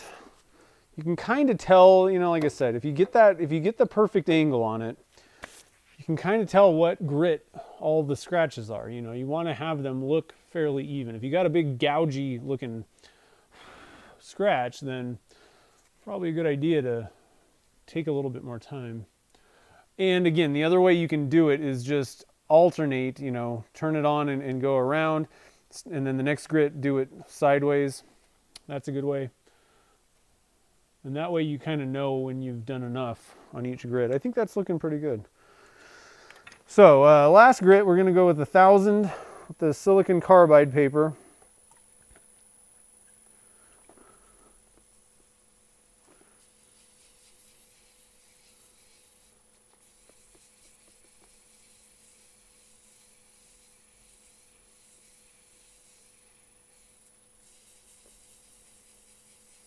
And we'll switch to the not micro mesh, the polishing pads, the 3M Zonas. I know finishing is terrible.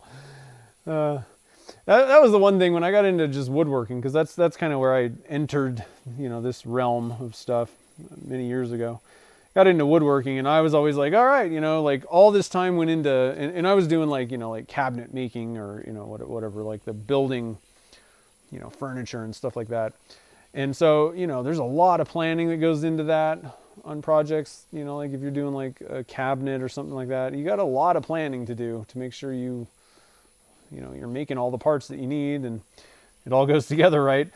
And so there's all the planning, and then there's all the construction, and then you get to finishing and you're just like, I'm done. Like, I want this thing over with. And the truth is, it took me quite a while until somebody much more experienced and smarter than me that I was following online somewhere was like, the finish is going to take as long, a lot of times for a good finish, it's going to take just as much time to finish it as it does to build it. And I was like, man, when you put it into that kind of perspective, you're like, wow. So the only thing you can do is try and take a little bit of pride in the finishing and not be in a rush. Every time you try and hurry a finish, whether it's finishing wood or a project like that or something like this, if you hurry it, and then that's when everything just goes south. So just take your time. It's going to take as long as it's going to take, whether you're in a rush or not.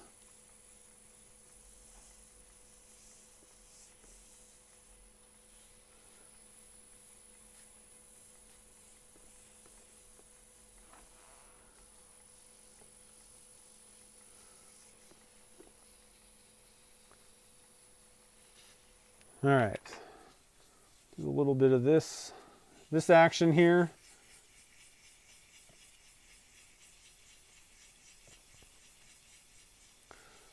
Don't feel bad though. I mean, I still try to rush things, take, shortcuts, and it really never works out very well at all. It really doesn't. One of these days I'll learn.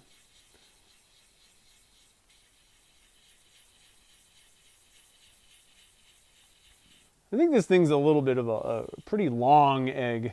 I probably could have come in a little bit more and shortened this guy. But I think I really did do, it's about a 3-inch long egg, so that's what I was initially shooting for. Probably would have been smarter to kind of draw that out and know what that would look like. I'll tell you what, it really is nice to have a picture of an egg. To just print something out from the internet, have a picture of whatever shape you want. It makes it a little bit easier to kind of nail a shape rather than just do it off the top of your head with the tools.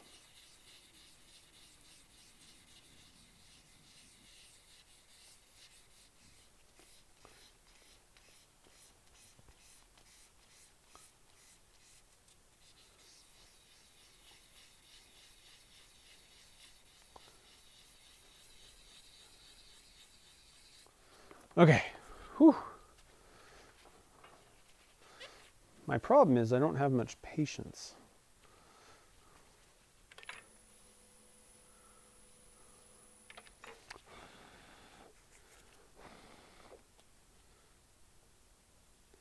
Starting to get there. All right, so I'll give you guys kind of a closer up shot once we start going with the polishing papers. Oh, there's a hole right there. I don't think I'm going to go for a CA, like a full, like a real finish on this one this time. Because I didn't like fill all the cracks and all that kind of stuff. So I think we're just going to kind of buff it up. I might actually try to use, every time I try, I'm always kind of disappointed. But maybe we'll try to use the Yorkshire grit stuff this time. See what it does. It'll be different than the buffing wheels a little bit, but anyway, so I'm sorry. I'm looking, what am I doing here? I'm looking at the thing. I think we got pretty even scratches for the most part. I think it's looking pretty good. So let's move up to, and this might actually be slightly down going down, but we're going to go with the green. And actually, here's another thing. I'm gonna change my water out, so bear with me. I got to go up front, get me some fresh water.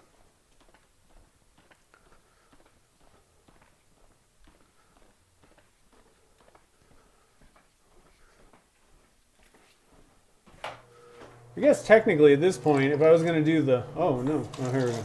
I thought the water wasn't working. Didn't seem like it was turning on. I was like, oh my god. Guess we're gonna have to use denatured alcohol. I guess technically I could probably switch over to the Yorkshire grid if I want to try that this time.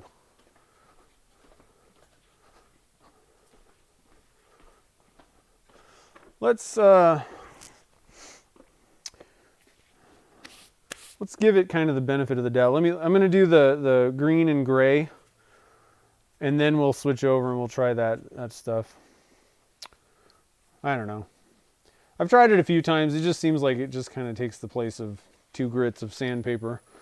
But let's try it out. Let's see what happens. I don't know.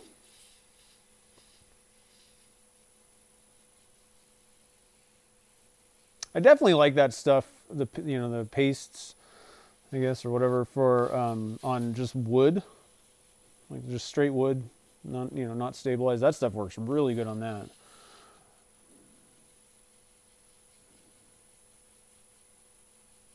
Yeah, I don't really find that I need to change my water with every grit. I mean, you could do that. It seems a little bit excessive to me.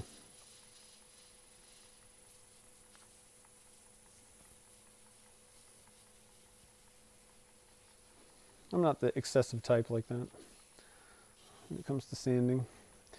But if it works, then by all means. I have tried it and I didn't really notice any difference.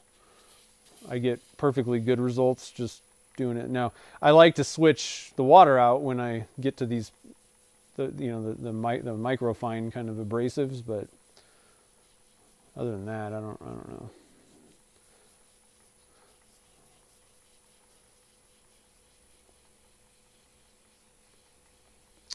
Don't know that I agree with that personally. Operation.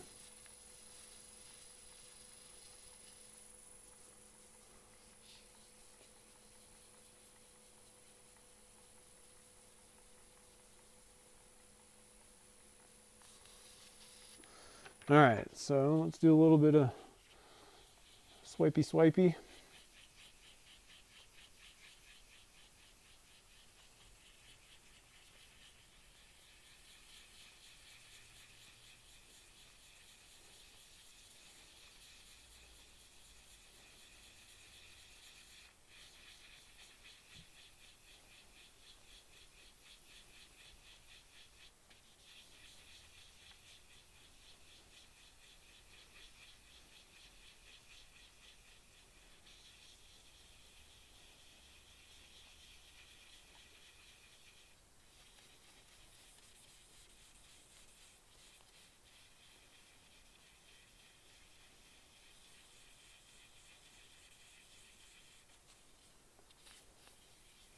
Yeah, good luck. Good luck.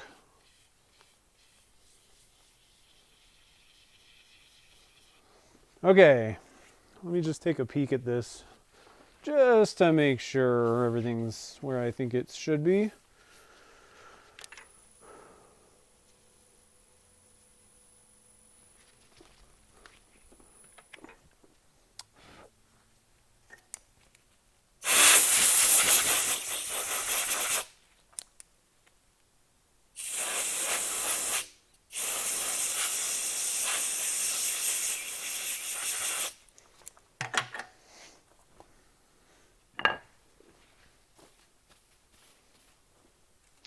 All right, hit the light. And it's looking reasonable. I don't know.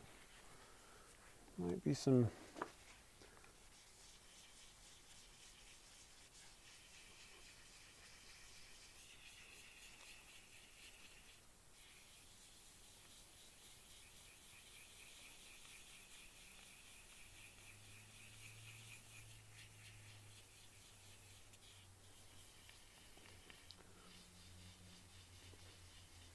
Saw a few scratches that I wasn't super thrilled with.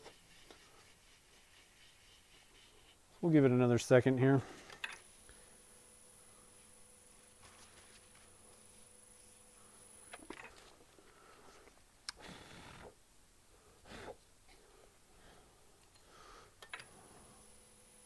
And we'll go with the gray paper, and then we'll switch. We'll see if we can get that Yorkshire grit stuff to do anything. I don't know.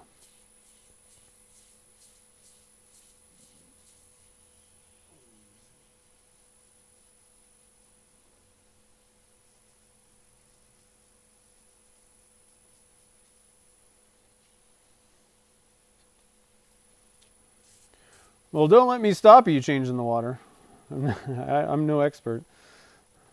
I've never seen personally that changes anything in the end.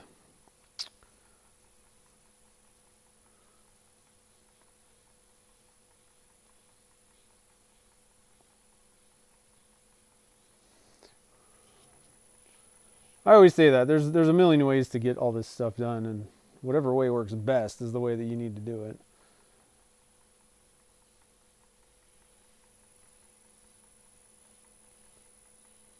And sometimes, you know, you change your mind. Maybe one day I'll be like, you know what? Mark was totally right. I've been spinning my wheels. If I would have just changed my water on every grit, it would have knocked down, it would have cut my sanding time in half. Who knows? I've changed my mind on a lot of things over the years. Sometimes, you know, you're doing a test and you're not really doing the test very properly. So that, you know, if that can actually screw up your results and make you say, well, that didn't really work. I mean, it's the same thing with Yorkshire grit. There are a ton of people that swear by it, and I just think it's useless, usually, or any of those pastes. I've never gotten very good results. I don't really see the point of it usually, and that's why I'll do another test today, see what I think. But it seems like extra steps, typically, to me. But, you know, if I could ever figure out how to do it, then my mind might change. All right, but I do have some. This was sent to me a long time ago by Jeff over at the Walnut Log. He sent me a can of it somewhere. I also have the microfine one too. So let's I don't know. We're just winging it here. I'm just gonna open up. Look how much I've used. I've used it like 3 times, and I'm like, eh. I'm gonna make sure this thing's nice and dry. I don't think that it would hurt anything, but now you guys watch how I do this and tell me if I'm doing it wrong. You guys that use this stuff. I assume that you just kind of wipe some on, let it kind of like rub it in a little bit, and then turn up the speed after a little bit. So, you guys tell me, Yorkshire grit masters. Rub a little bit on, all over the place.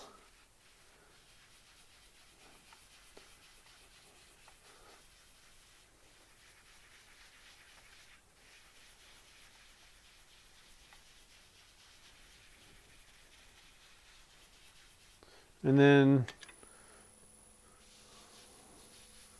I got it going at like 300 RPMs. Is that right?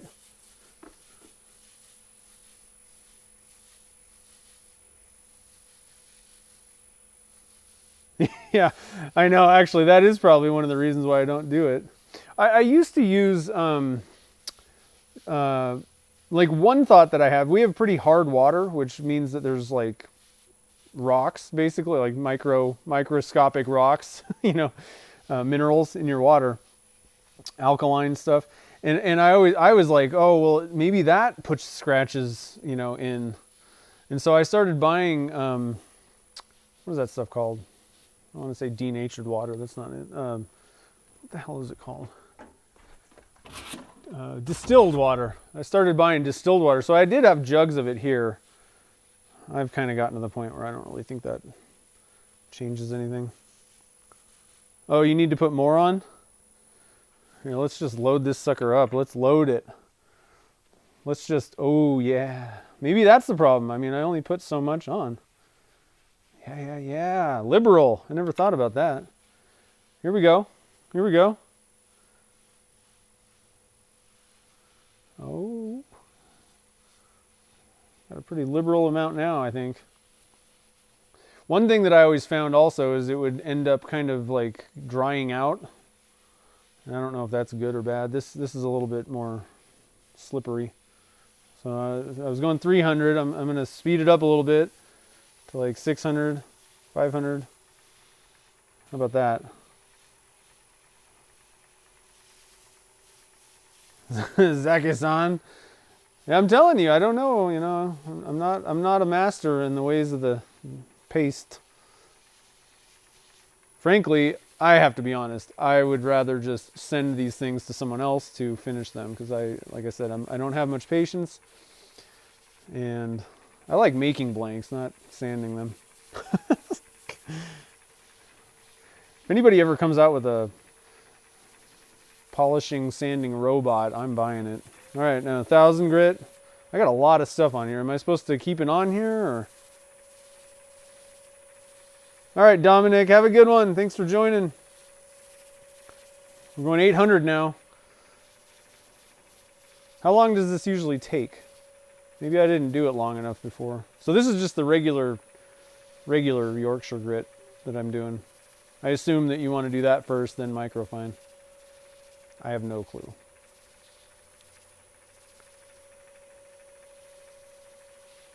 How we doing? 1,200. Oh. See, I don't know what I'm doing with this paste stuff. Here we go. 1,200. Oh, I'm at 1,250. Till the paper's clean? Man, I don't know about that.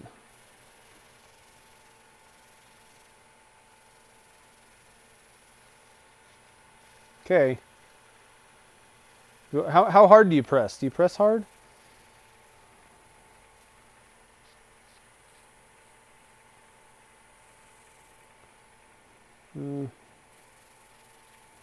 Speed it up. All right, so 1,200 to 1,500. We're going 1425.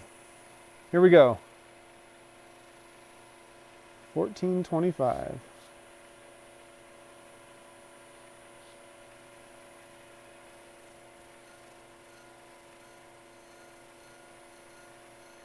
Got a weird ringing noise in my motor that I don't like. I don't know what it is. So my paper still doesn't really look dry. Do you eventually just go to a dry spot on your paper and wipe it off?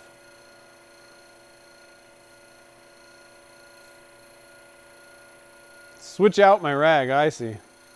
See, I don't know, there's a lot of stuff to this. Here we go, we got a clean area.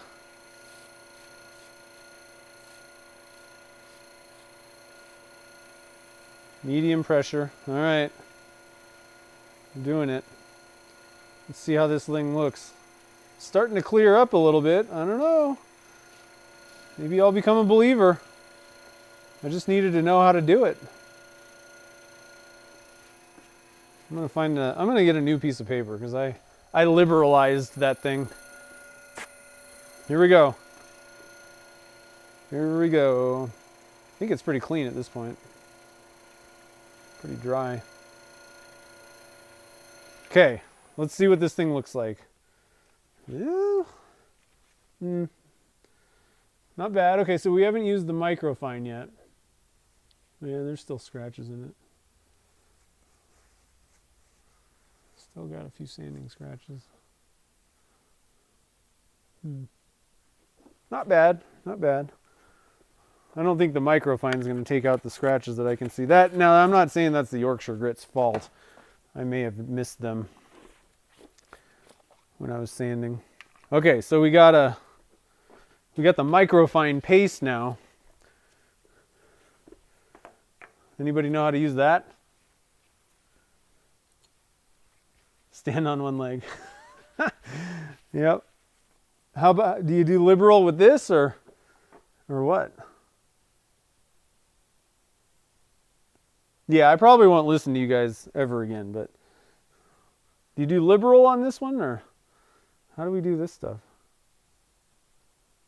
Yeah, but I've watched videos and I've heard from people, but the thing is about this is one of those things where if you're not getting good results, you think you're doing something correctly and you're obviously not. So, if you guys, see what I'm doing, then same procedure. Okay, liberal. Let's load this stuff up. We're loading it up. I'm not messing around here. We're going liberal. This is not a time to be conservative. Okay? We're going, so do I start slow and then speed up? We're going about 1,000 here.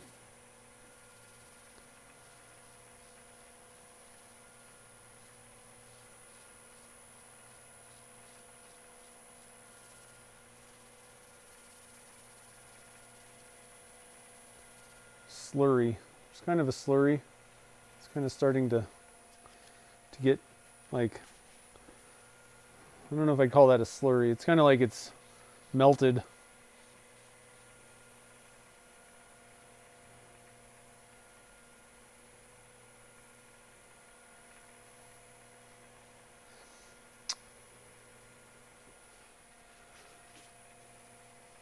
Oh yeah, I gotta go faster. Speed it up.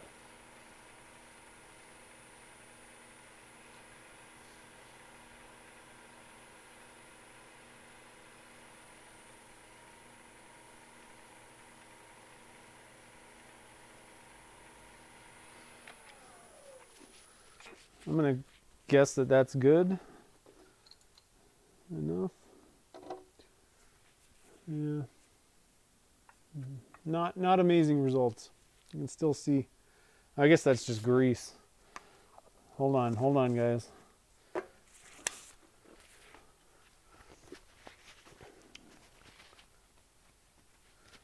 See, then it ends up, maybe I gotta keep going because it's still greasy.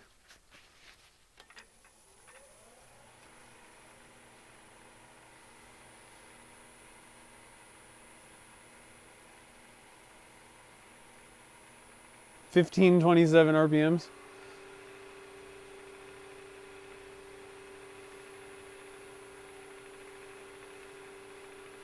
Yeah, I've used the Triple E.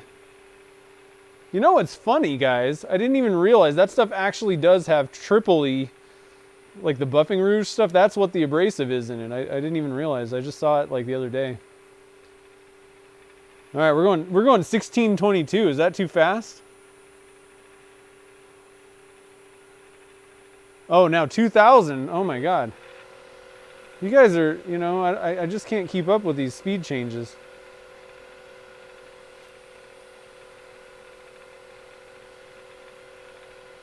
All right, let's stop and see what this thing looks like. Yeah. It's not bad. I mean, it's like super shiny, but there's still some scratches in it. It doesn't get rid of scratches too well. Although, I think I probably missed some of these things because, I don't know. There shouldn't be those scratches in it. I don't know. I might have missed some scratches.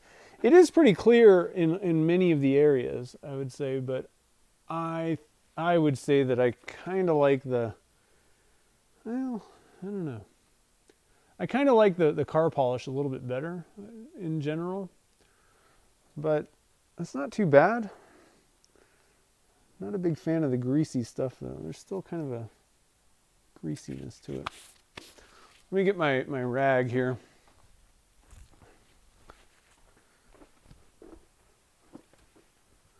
See if I can kind of get rid of some of that.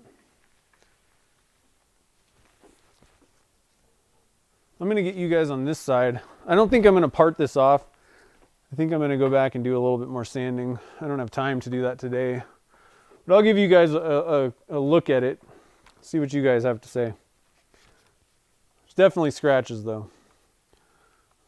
And I fully admit that I might not have. That's probably me. I wasn't paying that much attention to this thing. Can you guys see? Yeah, kind of. I do like, let's put you guys right here on this side. Because that's where, it's a really cool looking egg. I do like the egg. But I can see a bunch of stuff on it though. I don't know. There are some deeper scratches that I need to sand out though.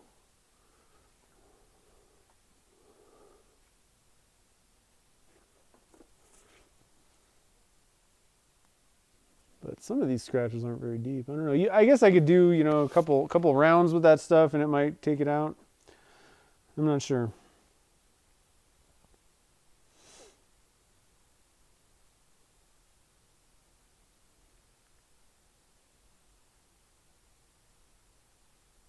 Microfine only goes to 2,000 grit? Well, that's not true. That's higher than 2,000, isn't it?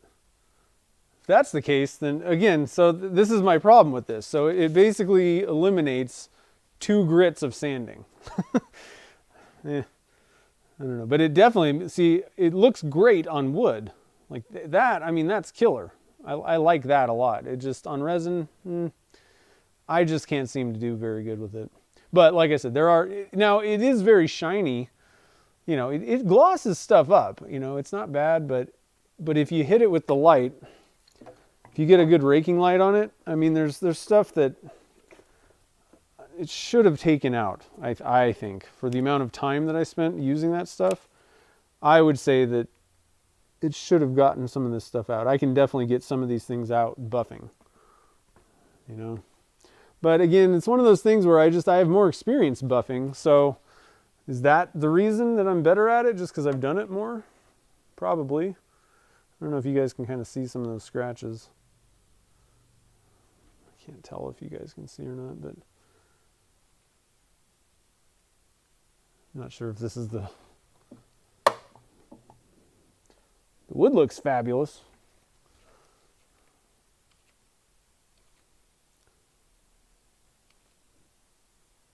Maybe I'm just too picky. I don't know. I don't know if you guys are seeing it or not, but there's scratches. A few of them are a little bit deeper and probably my fault. But the claim that you can sand to 600 and then just use paste, I don't believe that at all. And that's what I was initially, what I heard that the claim was with this stuff. And I'm like, so I would just sand to 600 and then use that, and I'm like, this looks terrible. So that was the initial one where it just did not work. But anyway, guys, so I hope you had fun watching that. Like I said, I totally blew the paste wax stuff, but a little bit was me sanding, a little bit was I don't know. I think you're still gonna have to hit it with car polish after that, just to get rid of some of the like little spider scratches. And then I had a few scratches that they were deeper than that stuff would take out for sure. I don't know. I'll keep playing with it. I know it's not very fair to be like, oh, let me just try it this one time and I do it sort of, that's not a very fair test at all. And I totally understand that. But if it was a miracle cure, it shouldn't be that difficult either. So that's why I'm like, I don't know. I kind of like buffing wheels better. It just seems like the Triple E works better. Experience is a hard master. Yeah, I know. I would have to do it for a week on a bunch of different types of projects to really say, okay, well, this is how you get the best results with it. I mean, in like focused, like 8 hours a day kind of thing. That's the way I would have to do it. But normal sanding. Yeah, well, I did normal sanding before the paste. Well, it is OCD, but at the same time, I mean, if you're going to try and sell a piece like this and you send it to someone, I mean, they're going to be like, it's all scratched up. Like, why are there scratches in it? This should be perfect. And I agree with that. Like, if I was going to pay the prices that people pay for these types of, pieces, then I would want it clean. I wish there was like a no-fail way to just get plastic, no scratches, like just glass, because I haven't found one. Now, some types of plastics work a little bit better. They polish better. Like polyester resin is more of a brittle, hard type of finish, and it's much easier to sand and get it, you know, pretty much flawless.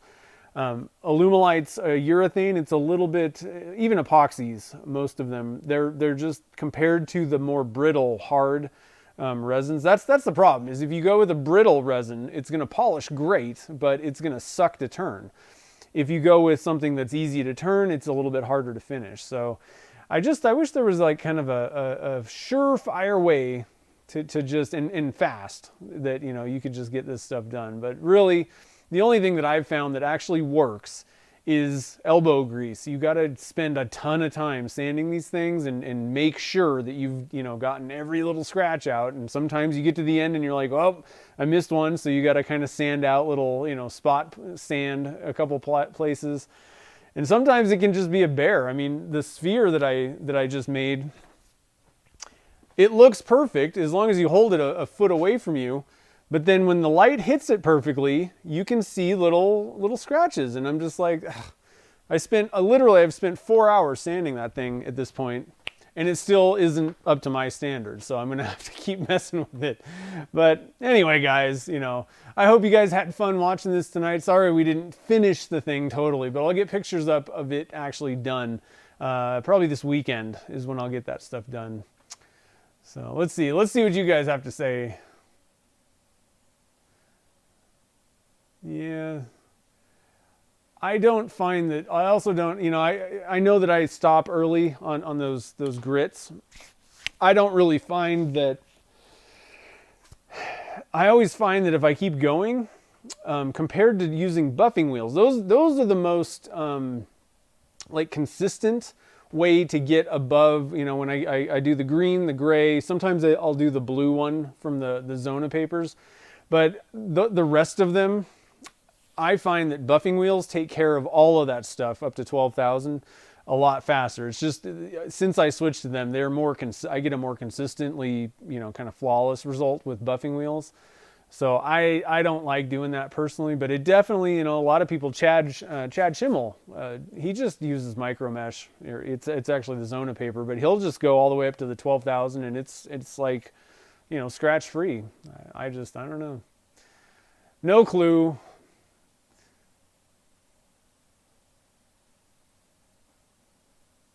Yeah, so like I said, and you guys have seen what I do. You know, I'll go to the Triple E buffing wheel, white diamond, and then the car polish, and that's been pretty good. As long as I'm getting it sanded, you know, with it, there's no extra little scratches here and there, up to like the green or gray. Usually the buffing wheels and then the car polish does the job, and it's perfect. So far, most of the time. But that's sphere. Sometimes the other thing is, if you really want to test how good you are, clear is actually pretty simple to get pretty well polished without anything like really popping out at you. If you want to test your polishing skills, get black. Polish something that is dead black. That is the hardest thing. It shows all the scratches, and you're just like, oh my God, it's still there. So practice makes better. Yep. Well, I've been doing this for 8 years and I still suck. So anyway. All right. Well, liquid diamonds. Yeah, this is liquid diamonds. So I don't know if that had anything to do with it. I haven't really found that it works much different than Alumilite clear though.